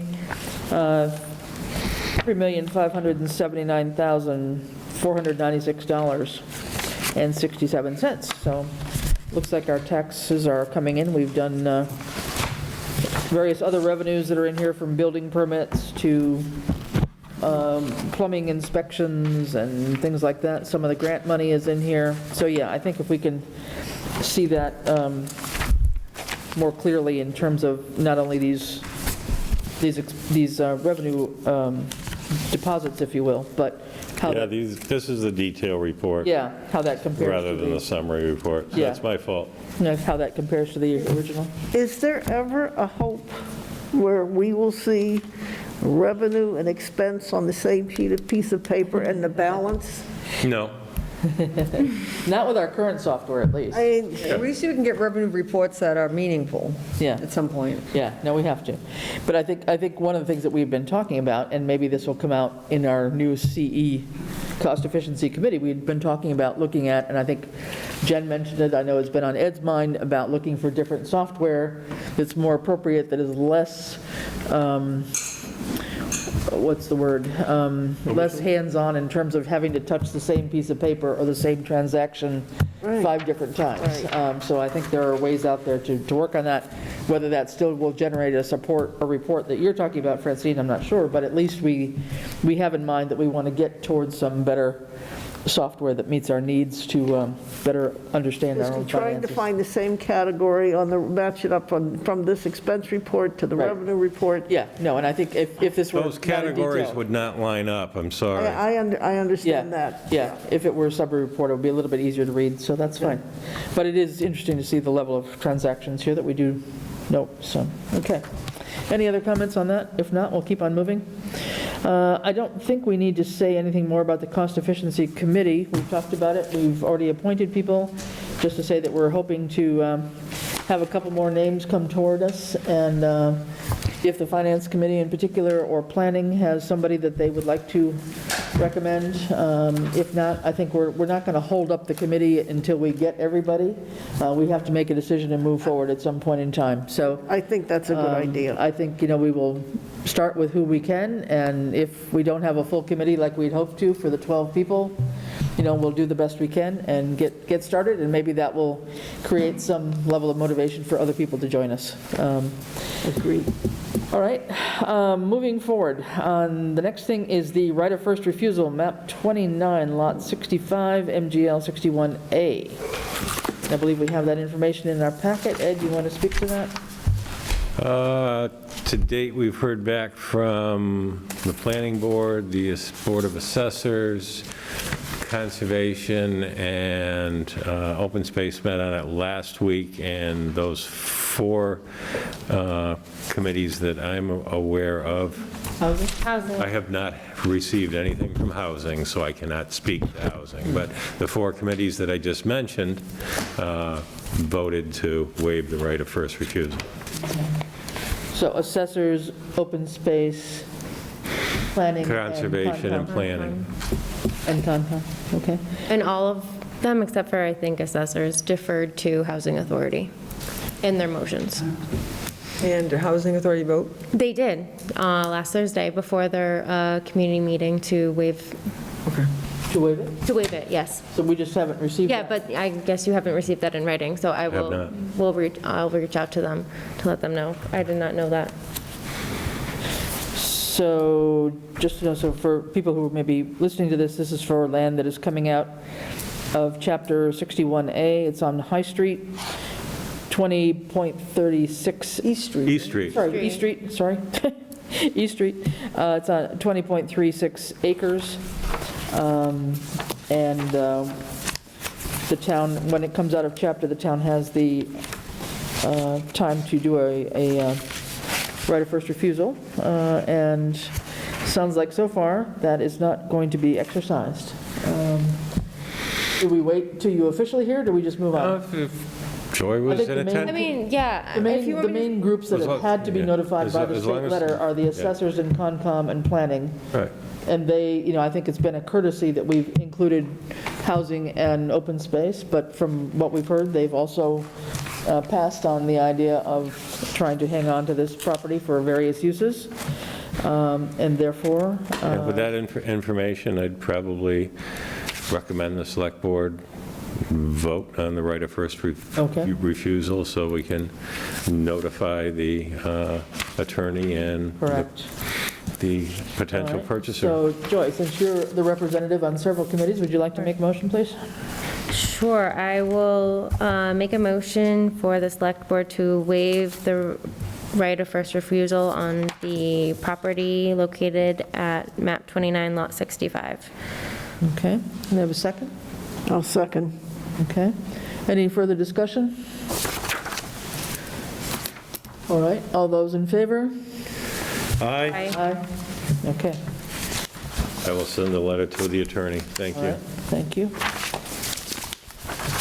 And that takes care of that. And I guess, Ryan, if that was part of what you were hoping to hear tonight, that's your answer. I don't know how you could have guessed that. Thank you. You're so patiently waiting here. You will see, I think you'll see me more. This is definitely something I'm missing into. I'm glad we're so much a source of entertainment here, but that's good. All right, next one is the Charter Spectrum Coverage Map. We have this interesting map that we've been asking for. So Ed, do you want to give us a little clue as to what this really tells us here? Yeah, and basically the electronic version, which I sent you, is much easier to understand because I don't have a color printer. But if you actually look at it in color, the areas, the roads in the areas that do not have Charter Spectrum coverage are in red. Okay. Can you, does anybody have it pulled up on their computer offhand? I do, yeah. Where are they sort of They're linked? mostly far out on the, actually, I guess that would be what, Montgomery end? So Crooked Ledge, and then most of the streets that are on the far end of town there.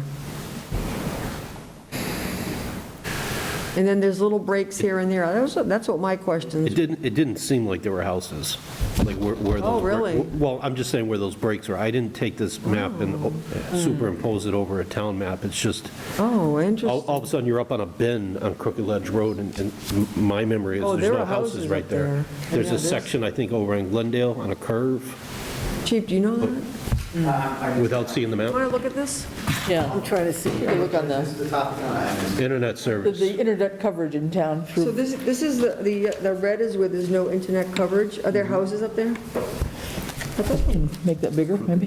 So that Crooked Ledge is right there, and then it's all the ones that are border of probably Montgomery, right? Yeah, there's houses on Delisle, or a house, I know. of at A least. house on Delisle and former, so that is actually a discontinued road. That red part right there is a discontinued road, as well as. Hence, they can't get the internet line down there. Yeah, Right. those are discontinued roads. Yep. Oh, okay, so there probably aren't any houses up Yes. there then, right? Other than Delisle, yeah. Thank you. All right. And then there are little breaks of red here and there. I don't know Little pockets here and there. what that signifies. Offhand, Chief, since you're here, I mean, I imagine with all your coverage, you have a general sense of where there's poor coverage, low coverage in town? I mean, we're starting to have this talk in terms of preparation for ARPA and broadband coverage as one thing that we might want to take a look at. So maybe just from your own personal knowledge, you could maybe supplement more information than... As far as internet service, Yeah. I wouldn't know. No, okay. I wasn't sure from the calls that you get or No, areas no. where you think, you know... No, I wouldn't know. things re- He'd probably have a better assessment on cell phone Yeah. and Cell radio. phone, sure, cell phone Yeah. But and not the internet. Yeah. not the internet. Okay, okay. I think we need more information from Okay, Charter thanks. than just this map. You know what I mean? Yeah. I think we need to know, I don't know. As I said last time when this came up, I think this is great to have this, because this answers the question is, where do you have service? Right. It doesn't say what level of service or where do you have service issues. And one of the, which, you know, it only happens every 10 years, so maybe I missed it, but the 2020 census data for Southampton reflected that 98.8% of the homes in Southampton have internet connection. Right. So it's less than 2%. But I think the question you guys are trying to address is based on the feedback of poor Yeah. poor right. connection activity, Right. which is, I think, a different question to ask. Correct, yeah, no, that may be very true. Or a weaker signal, and then if you pay more, you get a faster, stronger signal, is the option right Right. now that they're offering. Perhaps asking Comcast, where are they getting service calls? Yes. Yeah. By poll locations. Charter, you mean? Yeah. Yeah. Charter. Yeah. Yeah, so, okay, well, it's at least a piece of data as we start thinking about ARPA. We're not there yet. And when we're aware as the town builds out, too, Yeah. and the population grows. For sure. Yep. Okay, anything else on that? I don't think so. All right. Moving on. Okay, just very briefly on the, let's see, yeah, the ARPA survey update. There's thing I sent around this afternoon. Sorry, I forgot to send it to Ed earlier. I'd only added a couple of, this is still very much a draft form, version 2. Basically, we've got about 8 questions right now. I made some changes based on our comments last time. Rini provided some input. John, I got some inspiration from your couple questions as well. So basically, the first one is talking about what describes your situation about where you live and work in Southampton, or you own a business here, or you recently moved here. It's that kind of demographic stuff.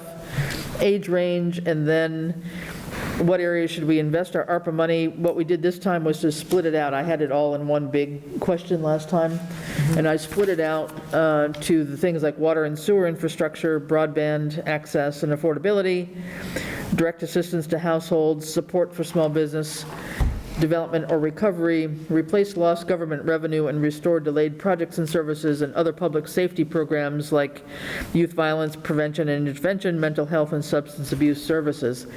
Out of that one, the one I guess I have a particular question about, although it's there in the ARPA guidance, is what that replace lost government revenue and restore projects means.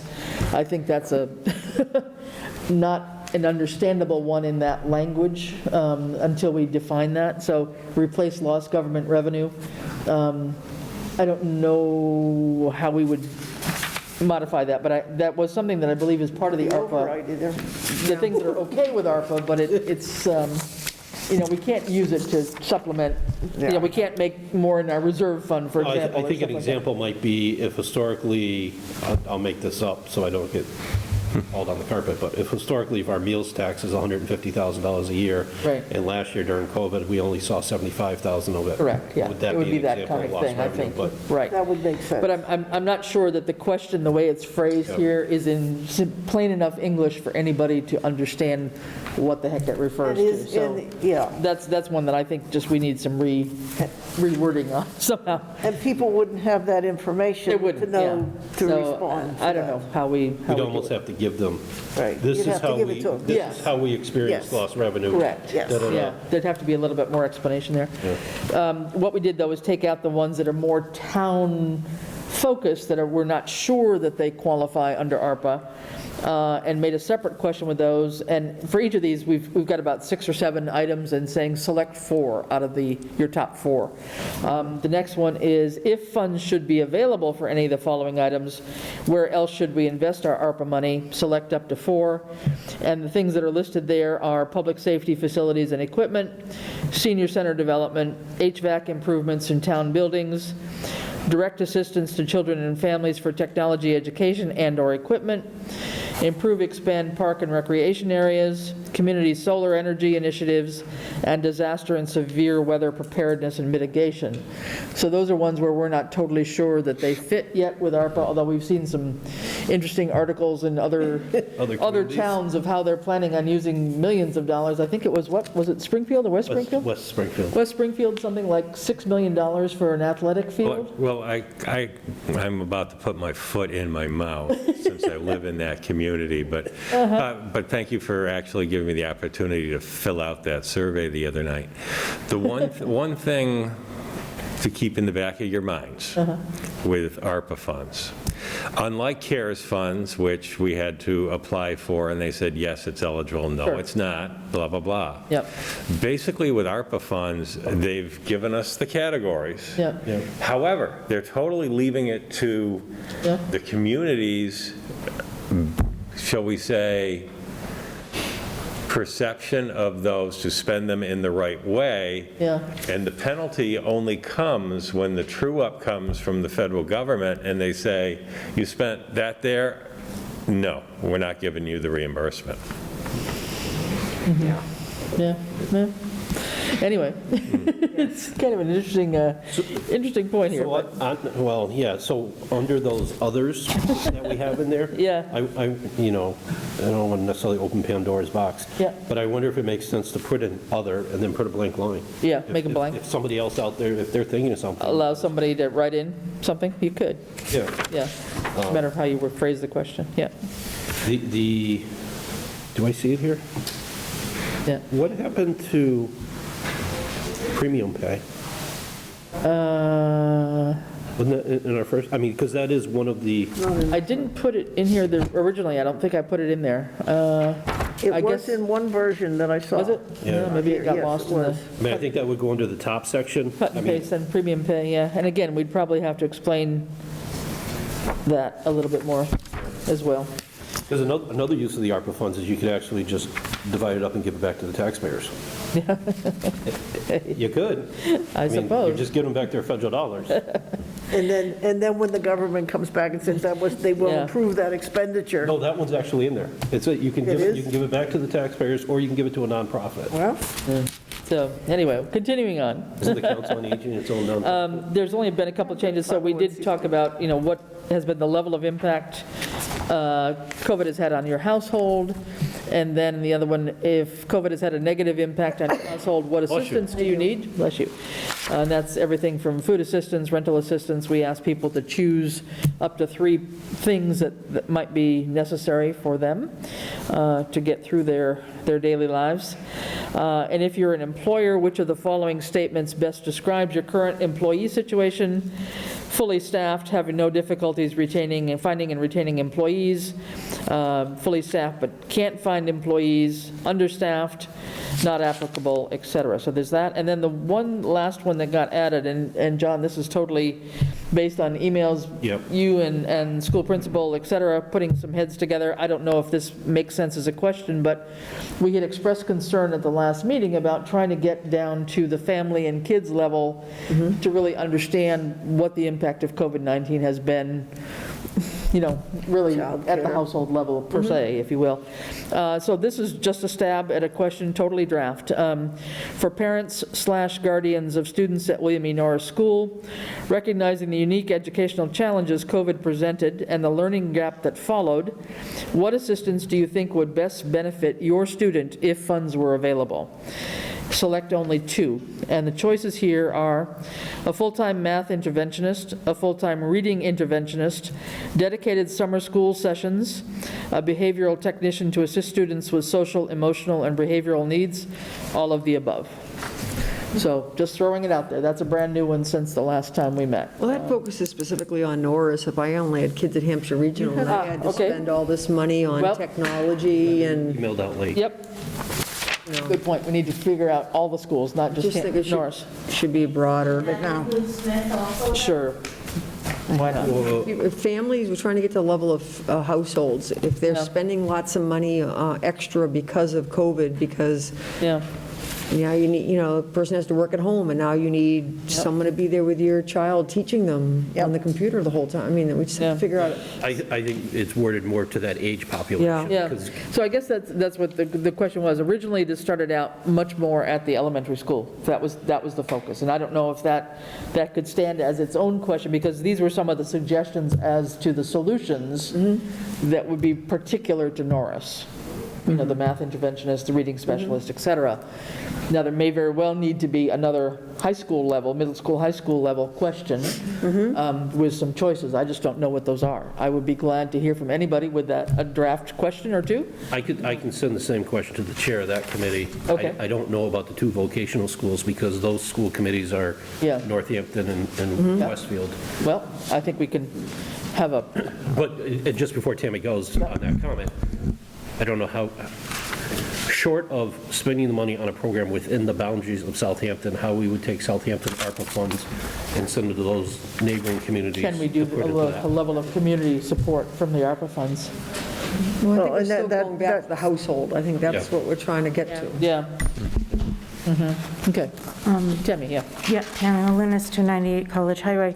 I do know that for the technical vocational schools, they did not follow. They were required to be at schools for vocationals. So I did see problems in Hampshire. But for the vocational schools, not really, because they made it work. They still did all their 8 classes every day when it was a regular day. They still had their basically 2 weeks of academics crammed into 1 week, and then had to be at school for their shops. There was no way to learn your shop your trade over the internet. So that is, but also to John's point that you'd be sending it to a different town. Yeah. And we'd really rather have that focused here at the school and, or here in our own town. So I think it's more, back to part of what Rennie's saying is, for those that have, for Southampton residents, I mean, normally the first question would be on the survey, I suppose, are you a resident of Southampton? Rather than just doing that, I phrased it differently. So it's, I live and work in Southampton, I live in Southampton but work elsewhere, I own a business in Southampton, I'm retired and live in Southampton, I recently moved, I've lived here for whatever, I don't live in Southampton but I own property in town. So that is a long-winded way of getting some residency. But you are covering everything. You're tried to with that. Letting everybody participate in it. So I think that the notion is parents of students at Hampshire. Right, so your second, you leave your first question the way it is, you add a second question. Okay. For your household, do you have any residents currently involved in K through 12? So you get the respondents to identify whether or not they have school-age children within the house. Right, and then it's the whole thing, and then when we get to that question at the back about school, we can zero it, well, you don't want to zero it down, you want to look at the whole thing, but you could also isolate and slice it. What did those that identified as parents or guardians, what were their answers over there on that section? Okay, so for your household, do you have school-age children? School-age children. Yes or no? And would you break it from K to 6 and 7 to 12 or not? You could ask them to identify how many. In each category. Yeah. College? They're on their own for their learning gap. Okay. Everybody got to do a All right. semester So abroad. that's, I feel we're getting a little bit closer. I mean, we still got some ways to go here, but. And the other question where you're asking about of the employer, and are you going to specify whose business is in Southampton? Okay. Are you asking generically if you're an employer? Yep, no, it needs to be an employer. Oops. Hello, lost it. Thank you. That would be kind of hard for me to get that. Thanks. Yes, an employer in Southampton. Thank you. Yep, good point. Okay, so that's just, it's a work in progress, but again, I would like to get it out maybe mid-month, mid-December. So if we have another tweak at it, maybe we can come to conclusion, okay? Can I mention something about ARPA funds in general? Sure. We heard Jim Lunas talk about, geez, I'd be happy with 10% of it, especially the first, before the 2024. It's, we heard loud and clear, water, broadband, sewer. And as far as charter, I just feel like we need more information. It's one of the things that we hear the most complaints about, and it's also came up in the top 3 on the master plan survey. Yeah. So I think we just have to investigate that more and see how we can improve communication in town. Okay, good point. And we do have, I don't have my list with me, but I know they aren't coming up anytime soon, but we do have them on our list to come and do a report, but maybe we need to have, invite our charter rep sometime to a meeting, I think Before that, yeah, That'd be a great sometime in the, early part of the new year and get the person here and, maybe give them a list of questions ahead of time. So they're not totally blindsided, but could come in and kind of accurately address, some of the concerns that we have. I think that would be a useful thing to do perhaps in early January. I know when I reached out to him, he was very willing to do that. And he was very surprised by some of the information I said. Yeah, okay. All right. Moving on here, we've got just one more thing to mention briefly before we get into the town meeting articles. And I wanted to bring this up, the FY23 budget process. We're about at that time, and I asked that in your packets you've got a copy of the town bylaw that is the town budget process. And one of the things that it talks about here is that the select board is going to obviously figure out some of our priorities and prepare the annual operating budget for the town meeting next year. But on or about December 1, the town administrator is going to forward to all departments and committees a budget schedule, which will include timeframes and deadlines for actions to prepare the budget, together with our budget priorities and guidelines, et cetera. So this is something I think I just wanted to bring up that we have it on our radar. It's a next priority with some dates that we want to follow this year to get budget processes started, certainly in December. And I don't think we have any thoughts yet about budget priorities, perhaps, but something that can be on our agenda for discussion in the early December meeting. But just some thoughts. Yeah, John? No, I'm all in favor of that, but I don't have that. I'm looking for mine, too. Yep. In the packet. It's on the back of probably, so I just stapled mine together because I Cost can't lose them. efficiency on the Yeah, back of the just cost go ahead and share that. It's just a one-pager thing. Yeah, I know, I saw it, I just don't know what Okay. it is. Yeah. So basically, this is just right out of the town general bylaws. Right. Okay. So Ed, any thoughts about that in terms of, I know we haven't had a capital meeting yet. They're going to be needing to get organized and get going at some point, but you're going to be reaching out to them and all the departments, right? Once we have our discussion about. Two separate letters will go out, one for capital and one for the operating budget. And what I'll tell them in the operating budget one is that Bradley will be sending out the discs to fill in. Okay. Okay, are we going to do something like some sort of a spreadsheet like we did last year probably, or? Yes. Okay. All right, so we probably need to have this on the agenda for next meeting to talk about some of our budget priorities where we would like to try to focus town resources so that the department heads can think along those lines. Okay? So just to have that on our radar screen. All right. Thank you. So with that, let's move on to the town meeting articles. Now that I added one for us, and we have a draft little package of them that Ed handed out this evening, I believe. And I think, Ed, you said don't bother yet with the table of contents. It may or may not match yet. Actually, it does match. Oh, it does? Okay. But okay, fine. Probably, I haven't, well, no, it won't match anymore because I know we're going to add one, but. Yeah, okay. All right. Well, if we add the web page maintenance one, that's got to get included in here. But, so, all right. So what I see right now, not counting, so right now it looks like we have 16 articles, and with the webpage that would be 17. Sounds Oops, right. Did I miss anything on the agenda? Am I okay? Yeah, okay, I am. We're good. We're on the right spot. Correct. If you add one for the webpage maintenance, we'll be at 17. Yep. All right, so we had gone through, I think, and voted on some of these last meeting, and there were a couple that we had questions on, if I remember myself correctly.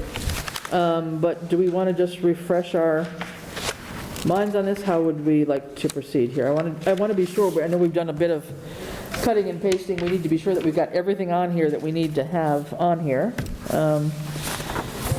So, Are we also looking at formatting and typos? no, I don't know if we're looking at formatting and typos at this point in time. This is just a beginning draft, is it? Or, I don't know, Ed. We've got to get this You signed. can let me know about typos. Formatting, no. Okay, typos if you see some? Yes, there's one on the table of contents. No. I wouldn't worry about that. No surprise yet. Okay, but the idea would be to try and get this signed by when? Tomorrow?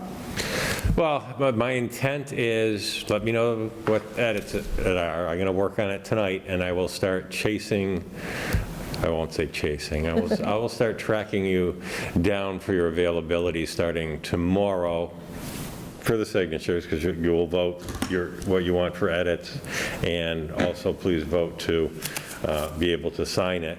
The intent is the constable will post these Monday morning.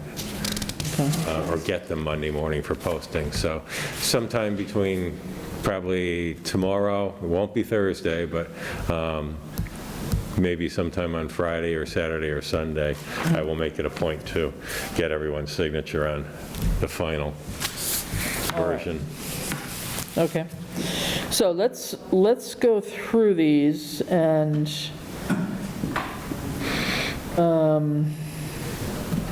so again, a lot of these we did vote to approve to put on the warrant last meeting. We had 2 or 3 that we were not sure about, if I remember. And then we had talked about well, I don't know, what's the most efficient way to go through these? Want to just run through them very briefly here, without reading the whole thing, but unpaid bills is the first one? Yeah, just go down, You want to hear the down through it. typos too? Yeah, if you hear the typos, let's do that at the same time.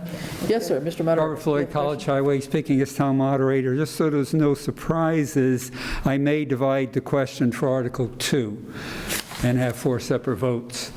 And you might want to think a quick analogy. Imagine taking 4 vitamin pills, large, all at once, versus taking them one at a time. Taking them one at a time will run smoother. Well, it's just going to create more articles, though, and I think these were, because they are all The within... sense isn't that it will take more time. But these are all within individual transfers within the same department. I think that was our thinking. But is the voting percentage different? Is it all? No, they're all the same. All the same? Let the moderator divide the question if he sees fit, Okay. rather than adding the articles, is my recommendation. Okay. Right. Okay, agree. so divide the question is what you're saying then? That is possibility, probability, yes. Okay. Not certain. Okay, all right, understood. Okay, so we have unpaid bills, that's on the raw materials recovery and the water department. There's a typo, there are 2 typos. Typos where? On that first page? To see the town needs to be capitalized, and then in... I can't hear. Come again? And which article are you reading? Article 1, Yep, the word town needs to be capitalized, yep. and the name of the corporation opposite the 583 materials needs to be capitalized. Yep, okay. Raw Materials Recovery Corporation, just capitalization on the... Yeah. So just Got it. the town and raw materials, okay? All right, and then transfers for the police department, operating expenses. And this is a total of $35,650 from within their various budget accounts. Police overtime, police expense, police building, police equipment, maintenance. Okay. Third one, Article 3, transfers for library to meet accreditation and expand hours. And this was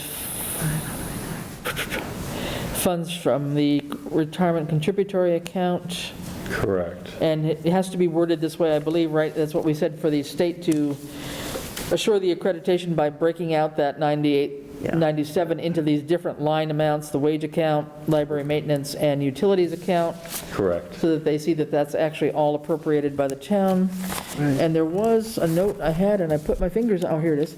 And just a note from Barbara, the Yeah. library director, just 'Cause saying, Reedy had asked this question, so Yeah. it's got a draft of what Yeah. they expect this funding would do as far as expanding their Right. hours.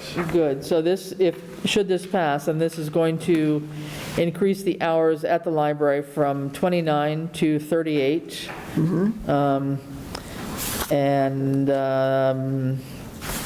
They were basically open 38 hours a week before the cuts, even though the hours were a little bit different. Right now, basically Mondays, they're closed, and that probably would be one of the days they would open and switch around some hours. But that's the impact, would be to go from 29 hours to 38 hours of the library being open. Okay? Good. Number 4, transfer for accounting expenses for previous temporary accountant, to see if the town will transfer $98,7840 from the town accountant wage to the expense account. This is for the temporary accountant, so this was for the company, the firm that we had hired to do the previous work Correct. that employed the person that we had with us, okay? So that's Article 4, okay? 5, transfer vendor to help with FY22 tax recap submittal. And this is for $1560 from the assistant accountant wage account to the accounting expense account for the cost of a vendor to help compile and submit the FY22 recap forms, tax recap forms. Okay, any comments so far? I'm just going to kind of look at these. I don't see typos as we're going here, but is there another one related to that, Ed? Wasn't there one in terms of,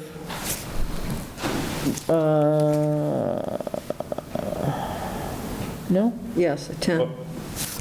The tax recap, was there only one related to tax recap?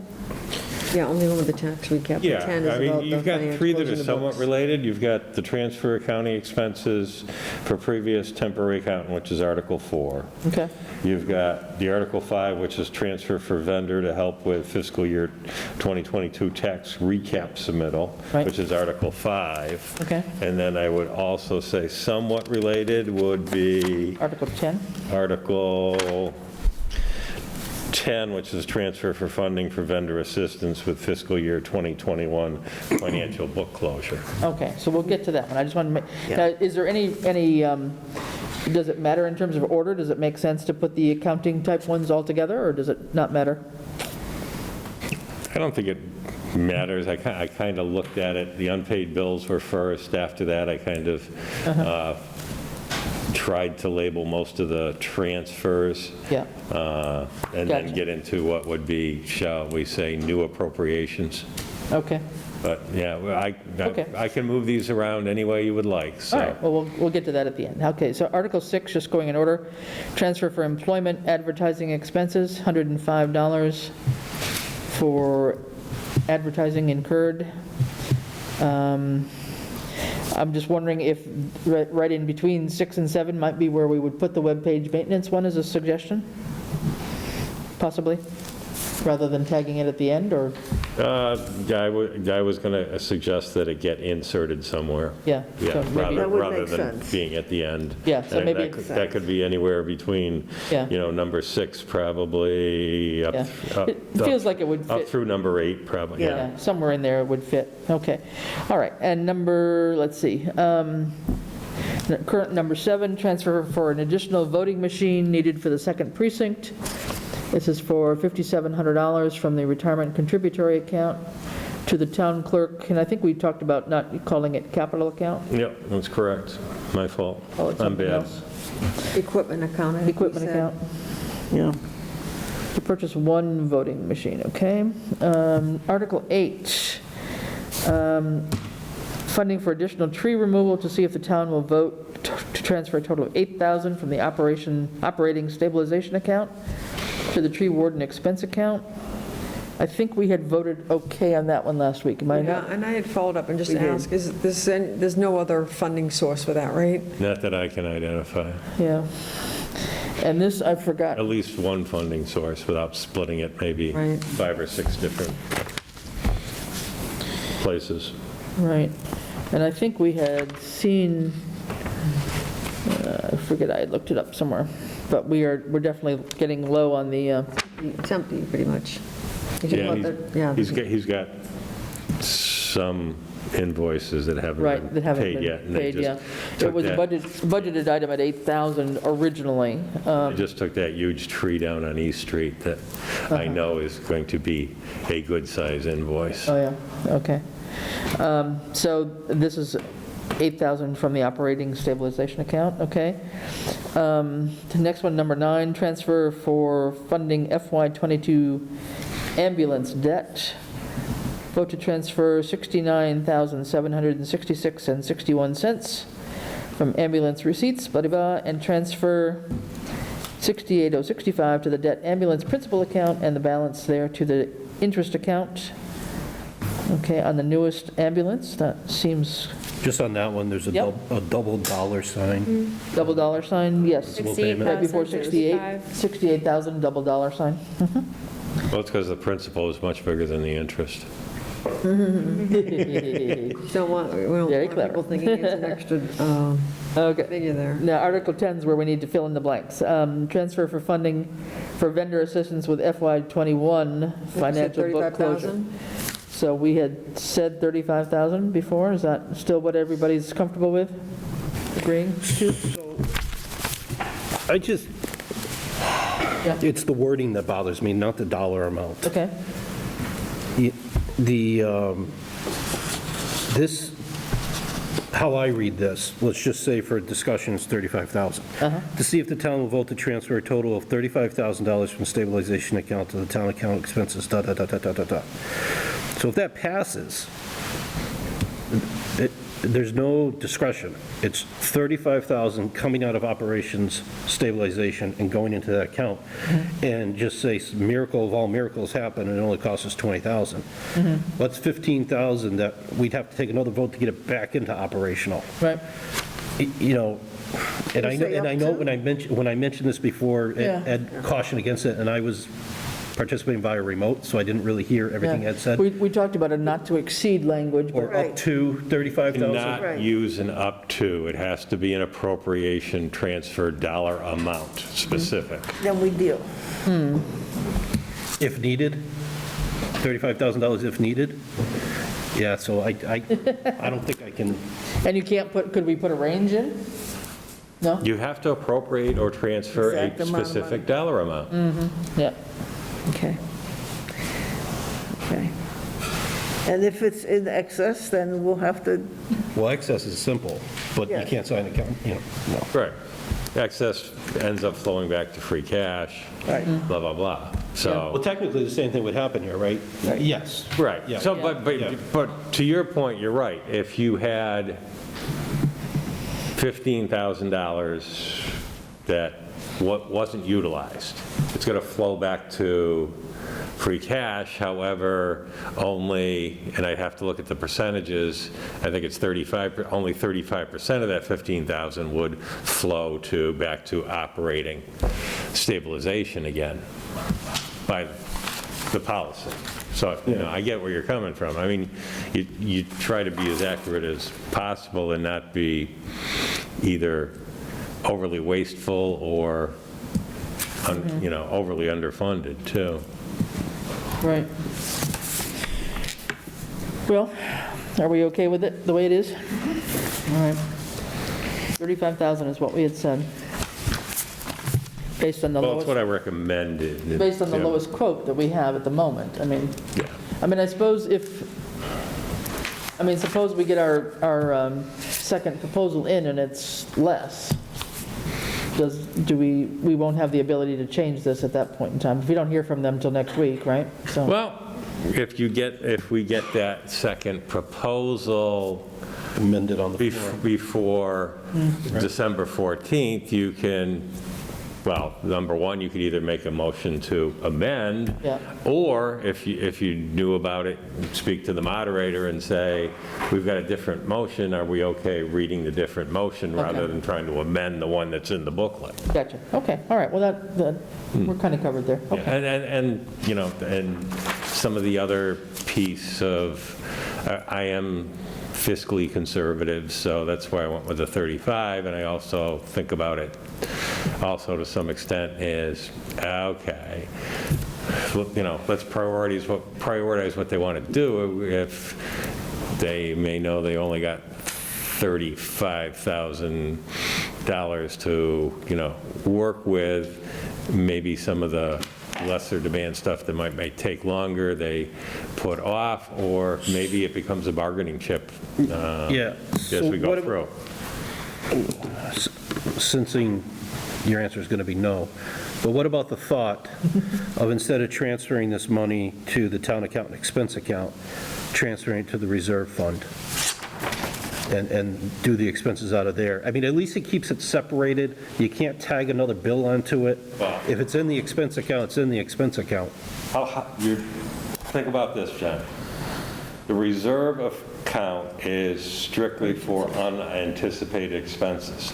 We just put this on a town meeting warrant. Special town meeting, though. How can you say that's now unanticipated? Isn't it or overseen by the finance department, too? Correct, more eyes looking at it. I don't think that's a good idea at all. Well, I don't think it's legally possible, because once you've identified it, it's not unexpected, unanticipated, what have you. Well, I guess I would argue you guys knew about this at the last budget. Why wasn't it budgeted then? Well, Easy for me to say I was on the other side of the table, but no, we had no idea Are you the the pot or the extent of kettle? work. I'm the half glass of water. Let's say we get a proposal that comes out at $44,000 and we had only budgeted $35,000. It's not going to be less than that, I can tell you that. If it's, well, 44 and it's over, we'll just negotiate and absorb part of it. You know, Bradley could pick up this, or, you know, I just feel like, you know, I think this is safer to go with a lower amount. I can't imagine it's going to come in lower than that. Do you? Me? No, I don't. Considering the person, the firm that's giving us the quote is the one that's doing our books and knows firsthand the status of this knuckle that we've created. I mean, if they give us a proposal and it ends up being more than 35,000, are we going to be able to negotiate and say, no, take off 7,000 to 8,000 and just do this part because we only have $35,000 budgeted? Well, what's going to happen is... We by an hourly rate, right? Well, basically, they're going to bill us an hourly rate depending on the person that's doing it. So probably what I would suggest doing is we end up prioritizing from 1 to 10 or 8 or whatever it is, what we want them to do. And as that goes along and the dollars tick up or whatever, we can gauge of, okay, are we going to get through everything that we anticipated, or, you know, are we not, or are we going to actually have some funds left that weren't originally needed? Okay. I think it's not the best scenario, but it's the best we can probably do. Okay.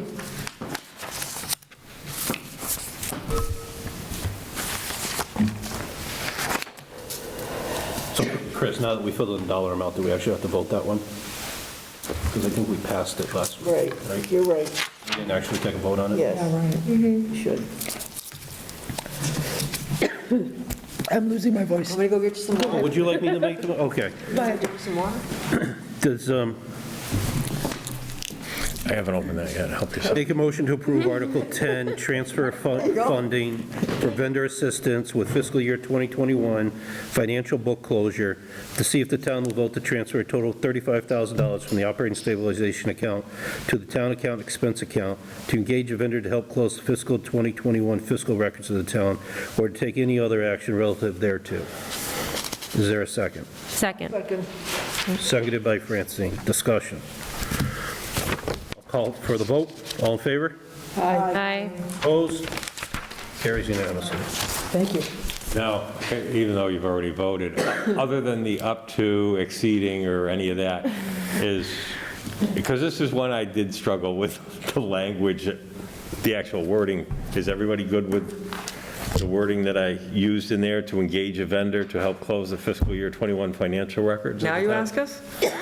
When I said any discussion, that was your time to chime in. Please, let me. Yes, we're fine. Okay. Article 11. Madam Chair, it's back to you. Thank you, Chuck, yet? I think so. We'll try. Okay. Wow. Article 11. Funding for 2 recycling containers for the transfer station. Let's see.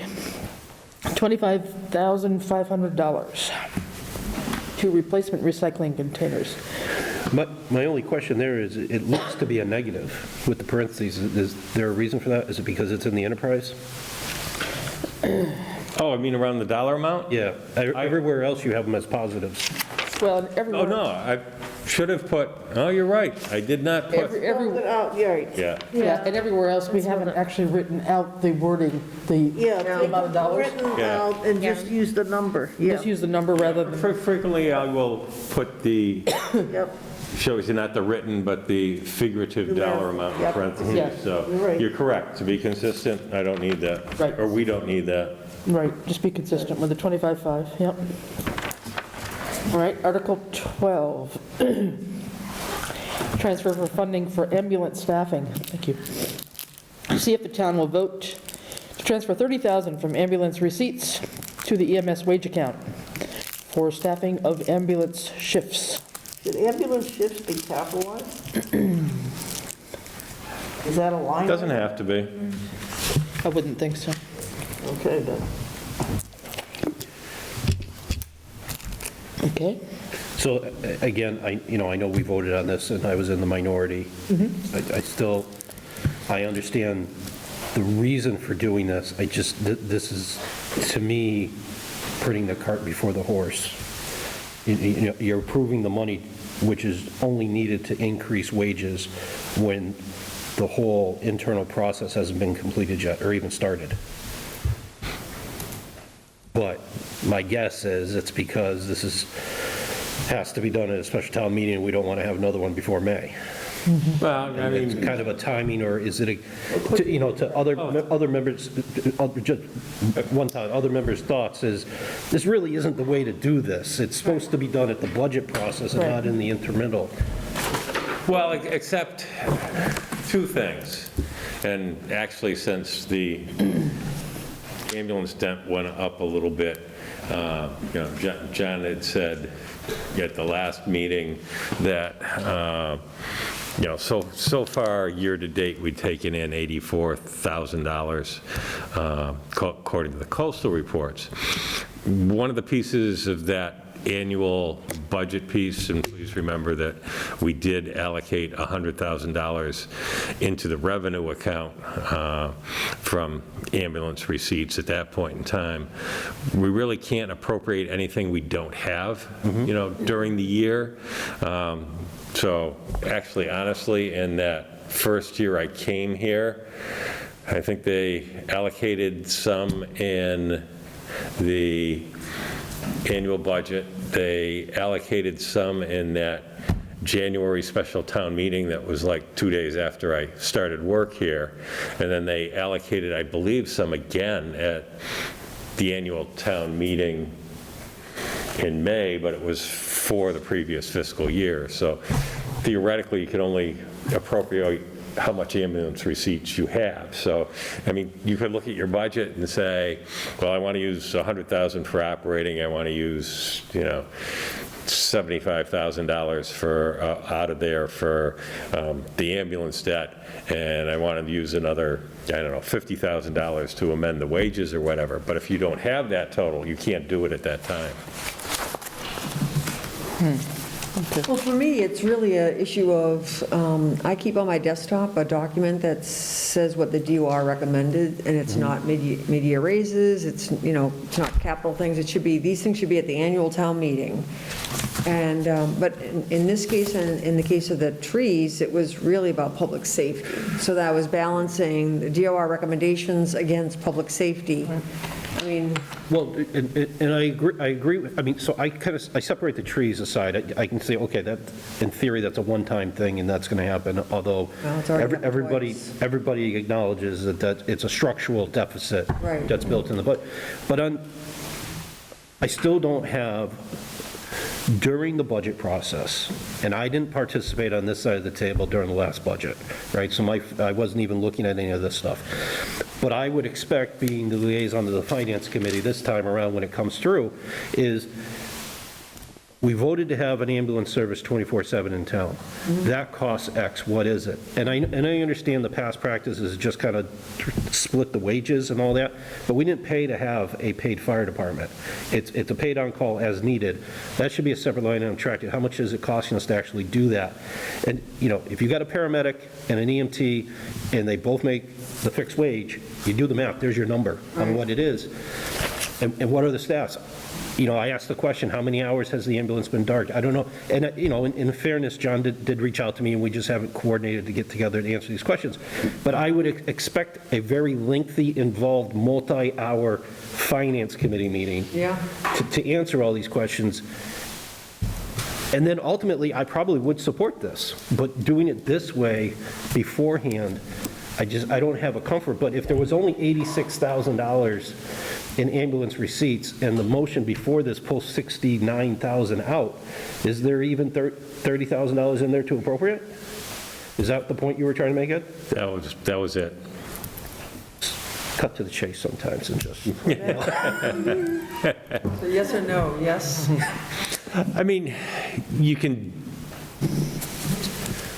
do it. It's basically, let's see, 70, you're at 100,000. So Yeah, that means between the last coastal report and theoretically the town meeting, you've got to take in another $16,000 to be there. I mean, the other way theoretically to go is you could actually, and yes, it's going to require another town meeting, but you could say, okay, we're going to appropriate $15,000 at this point in time, and when the annual town meeting comes up, we're going to look to appropriate another, $15,000, or you can see where the heck we are and say, well, maybe that is $17,000, or maybe it's $12,000. I'm not 100% comfortable with it, but I do think it's an element of public safety. And I also know that every action has an equal and opposite reaction. And, highways, public safety, and police, public safety, and there's a lot of public safety. And so on one level, it's... And this 84,000 was through what, the end of October? Or? I'd have to go back and look at the coastal report he had for that. Okay.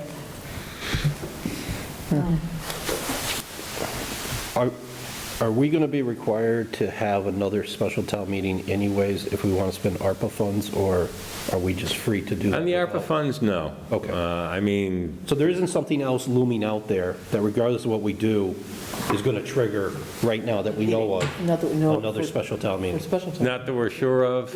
Does something pop up along, the way that, all of a sudden there's a grant to purchase a large tract of land or something, and it has to be acted on in a certain amount of time, and the select board's favorable to that. I mean, other than that, I really don't see a specific need for another special town meeting to allocate the free cash into the 3 accounts, which is usually done at the STM, because, okay, we can do that at the beginning of the annual town meeting, which we, did this year and put it into its bucket. So, and there are certain things like that you can just do. I mean, theoretically, if you really needed a special town meeting but didn't need it to that time, you could actually double book them and say, okay, Tuesday night at 7 p.m. there at Norris School, there is a special town meeting which has 3 articles on it, and then at 7:30 there's the annual town meeting. So Okay, that would be the point in that. That would it work. just kind of separates them out. Okay, so are we're comfortable with the way it is? No. Let's move on. Let's move on. If that's the wrong word, okay. All right, we're moving on to number 13. And this one, I believe we did not fully vote on last time, if I'm not mistaken, or We did we? did vote on it. It was not unanimous. Right, correct. Funding for highway dump plow truck borrowing for $294,000 for a new single axle dump truck with plow and sander body for the highway department, and this to be taken by borrowing, raised by borrowing. So we did vote on this. We had, I think it was a 4-to-1 vote, if I'm not mistaken. Any other comments, further discussion? No? We'll add in this transfer for the web maintenance account. I think we've already mentioned that. Yeah, and you want me to insert that as Article 7 and move everything else forward? Is that I what think you're that saying? seems like it would fit there. Yeah. Sure, somewhere in that neighborhood, yeah. Okay. And then you have a question here about article for the annual audit waiver. Yes. I just want to make sure that that is off the table, or if it's back on, that's got to be inserted, so. Discussion about that? I thought we were kind of leaning to the fact that we probably ought to keep on doing an audit, just for the... I think it's going to be too much of an uphill battle to try and get that passed. Yeah. Especially after we're asking for all this other money. Well, I mean, honestly, given the CARES money that's come in, given, I just think there's a need, given the lack of a full-time accountant all last year, all the stuff that we've been through, COVID on top of it all, it just feels to me like we need to do it just for basic accountability. It does, but and I don't disagree with any of that, Chris, but if Article 13 passes, You got the $294,000, which I'm assuming is going to be amortized over probably 5, maybe 10 years. You could just even call it 10 years generously. I'm going to say it's between probably 8 to 10 years. All right, so at 10, that's $29,000 plus interest that we're going to have to find in the existing budget. The $35,000 for the, no, forget that, because we're taking it out of operation money. But it's all these new expenses going in, and you think our revenue of 2.5% increase is really going to make up for all this, plus the $500,000 shortfall we had last year that we need to make up? Well, We're adding a lot of reoccurring expenses. well, first of all, didn't we say, I mean, I don't support Article 13 being on the warrant. That sounds to me like it should be an annual town meeting vote. But even at that we're not going to realize or hear any about that until the following fiscal year. That was the hope, right? Yep, that we wouldn't be able to take delivery. So if you're still in support of it being on the warrant, I don't think that we're going to incur any charges in this fiscal year, right? Probably actually won't show up, I'll bet you, till fiscal year '24 in the budget for payment. So I don't think we have to worry about that. I do think we need an audit, and I don't know Plan if for it. we're able to, I mean, we can't use Melanson if they're going to be the ones that get the contract to do the close. Correct. So that we couldn't even extend our contract for a year with them on the 3-year contract, right? You'd do a one-year contract, you wouldn't do an extension anyway. But we wouldn't have them do the audit if they're the Right. ones that are closing the books anyway. So if they are not, the only way that We'd be would work looking for another auditing would be firm at that point. either look for another auditor or Are we budgeted for $23,000? 20, What's that? 21, I believe. 21.5, I think it is. Okay. It's still on the budget, right? It's still on the budget? It's still in there, yes. Then why do we need an article? Why do we need to have? Oh, that would be to waive it. That would be to waive the Oh, to requirement. waive Audit. Because that's when we're talking about taking the 21.5 and the auditing and transferring that into, to use for the vendor. Oh, I see. No, I don't support waiving it. No, I We still, personally, I think, I agree, we have Not to keep it after all in. the financial all right. ups and downs and additions. Joy, any thoughts? From Brutal Jarvis? Yeah, I don't think, I've always had concerns about it, special penalties if we don't do it. Yeah. Okay. All right, so we're going to keep on with the annual audit, okay? All right, and then the last three are from the community preservation projects. Funding for identifying and recording the New Haven Northampton Canal project. There's $20,000, and here too is where you've written out the dollars amount again. I don't know if you just want to be consistent or not, but Yeah, I'll take the parentheses away from it. That's the legal way of writing out numbers. Yep. Spell it out, just so write the number. 20,000 to the project, recording path. Okay. Don't spell out the money, just Yeah, use the we'll just take number. out the money spelling out parts. What's that? Again, just spelling out the money. You don't need to write out $20,000. Yeah, that's kind of my bean counter mentality. Well, it's only under the CPC ones then, because you've not done it in the others. If somebody can't recognize it one way, they can recognize it the other way. All right, whatever. Yeah, I'll just take out the parentheses. Article 15, CPC funding for acquisition of Greenway right-of-way and design.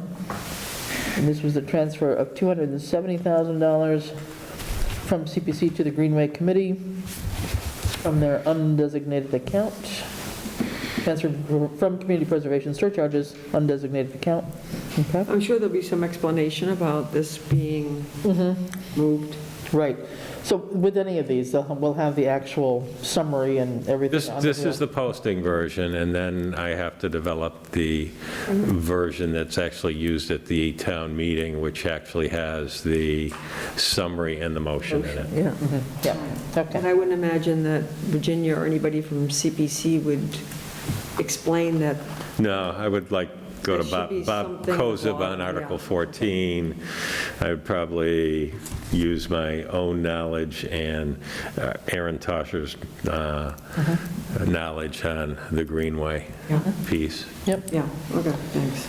All right, and last but not least, CPC funding for Conant Park, walking path, and splash pad, and acceptance of the park grant. And this is one where This one is a definitely... lot of state language that we've got to abide by. Yeah, so this one's definitely going to change, so in your motion, I would appreciate it if you made it a part of the motion that whatever the town council comes up with in her last draft and Melissa Cryan from the state wants done with it, that be allowed to be used as the actual article, please.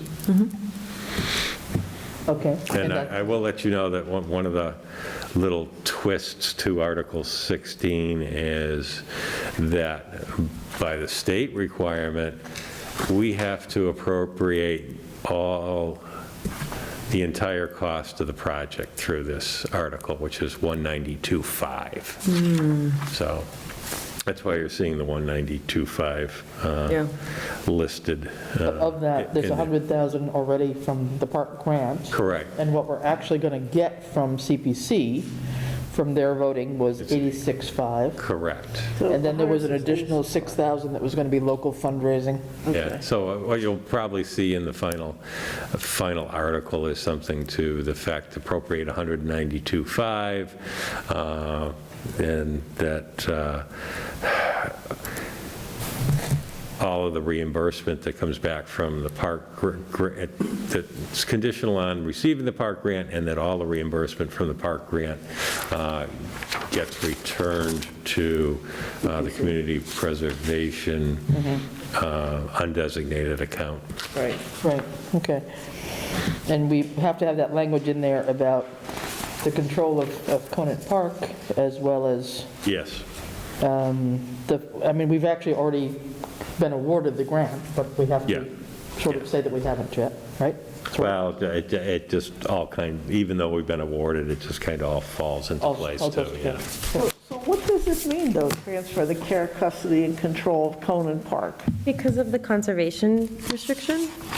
Is that why? No, it's not a conservation restriction. No, because Well, if it says that at the end. It has to be. Yeah.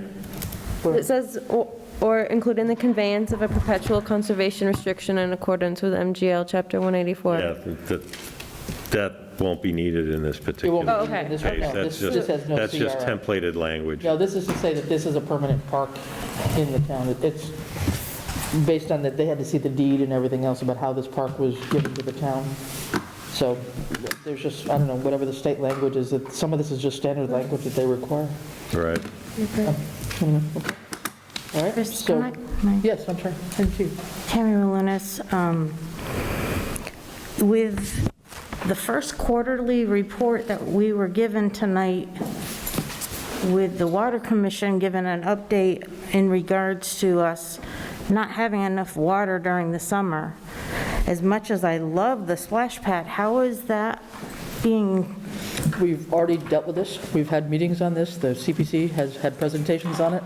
Yeah. They had a second meeting and they voted to approve it, so. Great, all right, thank you. I'm not going to open that up again, okay? Do we have to say any more? Is this, I think we already, I mean, they already put it forth. We approved it last meeting, except for the Right, I just, language. like I say, when you make the motion to basically Allow you to finalize the language with that the this state. is the State legal. warrant articles for the special town meeting, approved with any edits, movement of articles, and that article, I won't even say the number because it's going to change, that the CPC funding article for Conant Park Grant be edited to required language by town council and the state of Massachusetts. Okay. And then you're also going to want to make it part of that motion that once printed, that the select board is also authorizing their signatures to that special town meeting warrant for posting. Okay. So one of you should really jump on that quick and say so moved. So moved. Sounds good. So moved on both of these? All right. Could we have a second? Somebody? Anybody? Second? In terms of the appropriate language according to just town council and the state park program, and then the authority for us to be signing this so that it can be posted. Constables can post it, correct. All right, so second motion, all right, seconded. Any further discussion? All those in favor? Aye. All right, good. I think that takes care of the warrant. Is there anything else we need to discuss as far as the actual day of the town meeting? Is Easthampton Media going to be there? Is we going to put Robert up Floyd, notices and boards? College Highway, good call. I have a volunteer to wipe the microphone with disinfectant, handy wipes or whatever, but no panels, so we're not going to hire anyone to put panels up like we did the last 3 meetings outdoors. Okay, and I can provide you with the disinfectant and the wipes. Okay. To help with that. Okay. So December 1st, Wednesday, will be the special town moderator, special town meeting, articles information session. Okay. And that will be here, that will be live. Easthampton Media will be streaming it out live. There's probably no plan, except in our heads, how to keep people geographically separate, social distancing. I believe we're not going to have regulators there, so people would be on their comfort zone or common sense. I would say so, yes. We will be requiring masks. I would say so because that's actually a school requirement when you go in the building, so I would piggyback on that masks are required. We asked the Board of Health what their recommendation would be for how that meeting should be set up. Have you heard anything from the Board of Health? No, but I can reach out. Okay, that'd be good. They have a meeting coming up before the meeting? Yeah, there's a meeting, I think it's December 1st. Okay. Just check my calendar. Okay. Yeah, in terms of getting everything set up there. Good to have mask and hand sanitizer there also. Exactly. Got plenty of that, I'm sure. Yes, we do. It's December 6th. Okay. Yep. Okay. Okay, and your next meeting is the 7th? Yes. Yes. Okay. The next regular meeting. Correct. Are you meeting before then? For executive session. On the 30th, probably, yeah. Okay, cheers. Okay. I thought I heard that, I wasn't sure. Yep. Good. Okay. You have any more questions, No, Rainey? I'm just wondering if there's any other accommodations that should be thought about. We're not as on top of it as we were outdoors because everything was new and the committee was amazing and we pulled it off. This, we're going back to the old playbook of having a meeting in Norris School and except for masks and social distancing and sanitizing the mic, I can't think of anything above and beyond that. I can't either. And then But just if- about but setting we up have tables time. and chairs and all that stuff, and benches, how do we?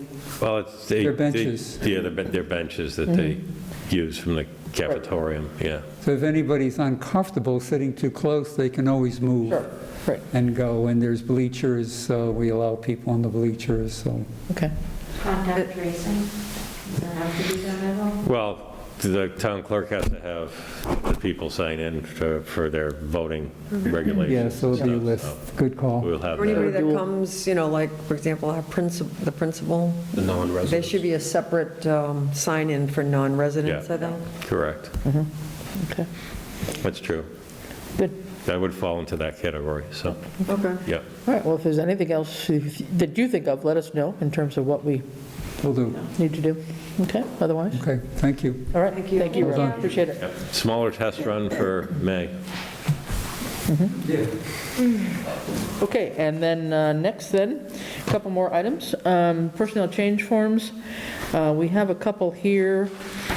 John alluded to this, and I think I would like to suggest, or John, you may suggest, none of the PDFs that we have here, this is for the resignation of Brianna Eckstadt, the temporary extension, 12-week temporary extension for Janine Domina, additional 12-week temporary appointment for David Zagorski, leave of absence from part-time dispatcher Melissa Roberts-Cote, and firefighter as needed part-time non-benefited Tyler Paschal. Since PQB has not met. Yeah, I would say we table them and Okay, let but I them don't go wanna through the hold- process. I have to look back at the minutes that I got. Is there anything that's time-sensitive here? Yeah, I think that the assessor's office, they're on this is a second temporary 3-month. And I just don't know when they're meeting, but I have the dates and the minutes that they were sent to me, but it might impact their ability to continue. Yeah. I don't want to. I can go see if I've got the originals with the dates on them for, I don't think 12 weeks is right around the corner, but I could be wrong. But if it was, couldn't they just do a 2-week emergency appointment? We're going to meet next week. I mean, we could do a few minutes at the beginning of our executive Are we session. if meeting we have next to. week? At the beginning of our executive session, we could do a little bit in open Oh, session. the if we have to. PQB is meeting. Yeah, PQB, is meeting. we're going to post it now that we've got Yeah. the contact information and all that. Well, then that's, They haven't posted yet, though, right, so far, that we know? PQB? No, I'm going to look, though, because I just got the draft minutes from the last meeting. I mean, my thought would be, given that PQB has not had a chance to meet, I'd like us to get back on the right process that we've put in place, which is Select Board sees these after PQB. I think we've... it's not posted. Thanks for coming, Tim. It has to be, We made variations here, but let's get back on that'll be posted 48 the hours. fact that they will have a meeting scheduled, hopefully, at some point, but not yet. Is that the idea? Okay. No, I could Okay, well... ask the town clerk to All right, post so the let's, meeting. while Ed is looking for that, let's just jump on, we don't have any licenses or permits. Francine, would you mind just reading off the warrants for us, please? Okay, we have vendor warrant W 22-17 for $393,228.83. We have another vendor payable warrant, W 22-17A, for $1,479.19. We have payroll for 22-18 for $282,745.64. We have payroll deduction warrant 22-18 for $43,955.50. Payroll deduction warrant with health insurance and retirement, that's 22-18A for $165,772.60.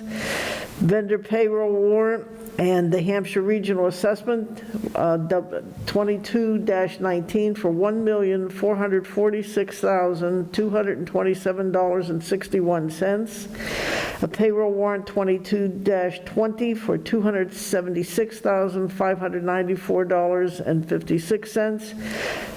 Payroll deduction warrant 22-20 for $42,612, and vendor payable warrant 22-21 for $911,291.43. Okay, good, thank you. Anyone? A long time.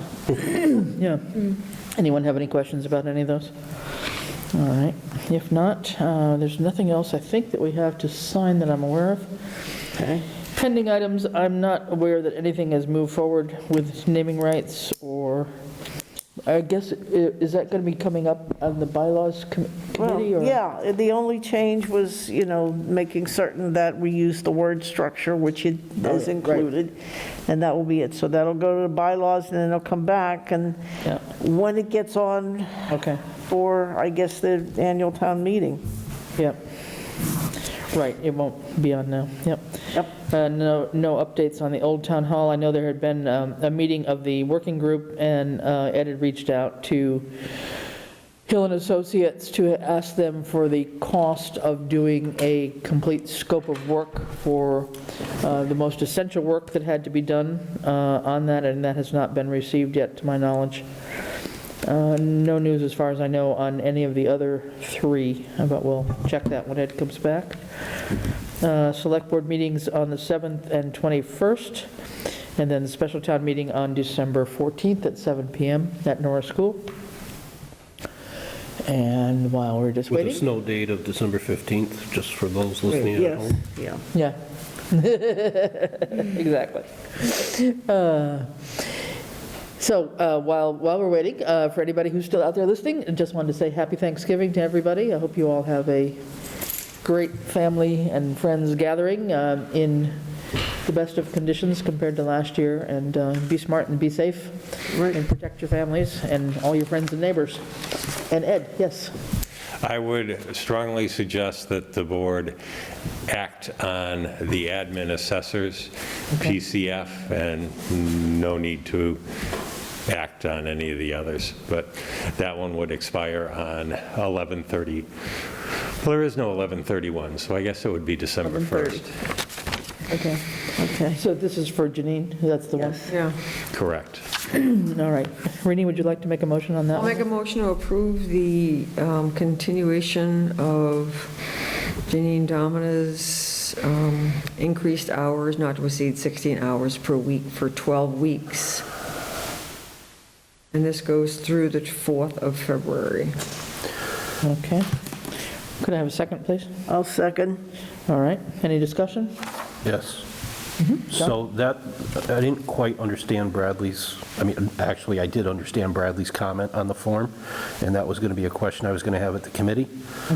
He's stating that there is no funds available to pay for this? Correct. So Not at present. I would have thought that his signature would indicate that there is, but he signed it and then left a note that there isn't, and that we need another transfer. Isn't that what his note says? It would be much like the, well, it would be much like the first one that was done, that the admin assessor is working more hours than was authorized in the budget. Therefore, a transfer will be required at the end of the year to, at some point to, in May or June, to actually make up the difference in those hours. So, you know, it would need to be transferred from like the principal assessors. So that account is already in deficit? No. No, it is not. No, it's not at all. What he is stating is the admin assessor makes Y amount of dollars.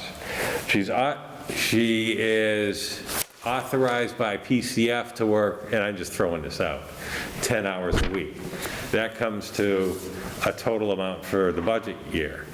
They are now having that admin assessor work more than those sample of 10 hours a week. It could be 12 or 14. Yeah. Therefore, there is not enough funding in that when you get to the end For of the the entire year. There's no budget transfer needed now.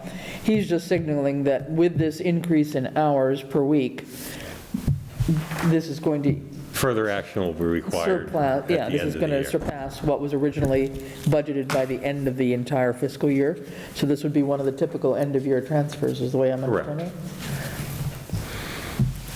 it. But there's money in the budget line now. You can look on the expense report, there's plenty of money left. Wow. Right now. At some point, it will go deficit, correct? Yeah, no, but I mean, you're right. We're not Right there. now, there We're is. not there yet, but Yeah, we right will now be there is money there, yeah. Okay, so I think we have a motion on the floor. And a second. All those in favor? Aye. Aye. Opposed? Opposed? Opposed. Okay. All right, The motion only other one carries. that I wasn't sure about is this Tyler Fischel, given the staffing issues that were mentioned. I don't know if this is someone that would be waiting, you know, to He's not be a coming in for a paramedic, though. He's only firefighter. EMS? No, it's just firefighter. Okay. Firefighter as needed. Okay. I mean, if we find out that anything is super urgent, we could take these up at the very beginning of the November 30th meeting. when we're in open session, if we had to? Do you know if this is something that can wait None of until our these- next meeting? As far as I'm concerned, it's something that can wait. Yeah, okay. Let's put everybody else's back on the next agenda then.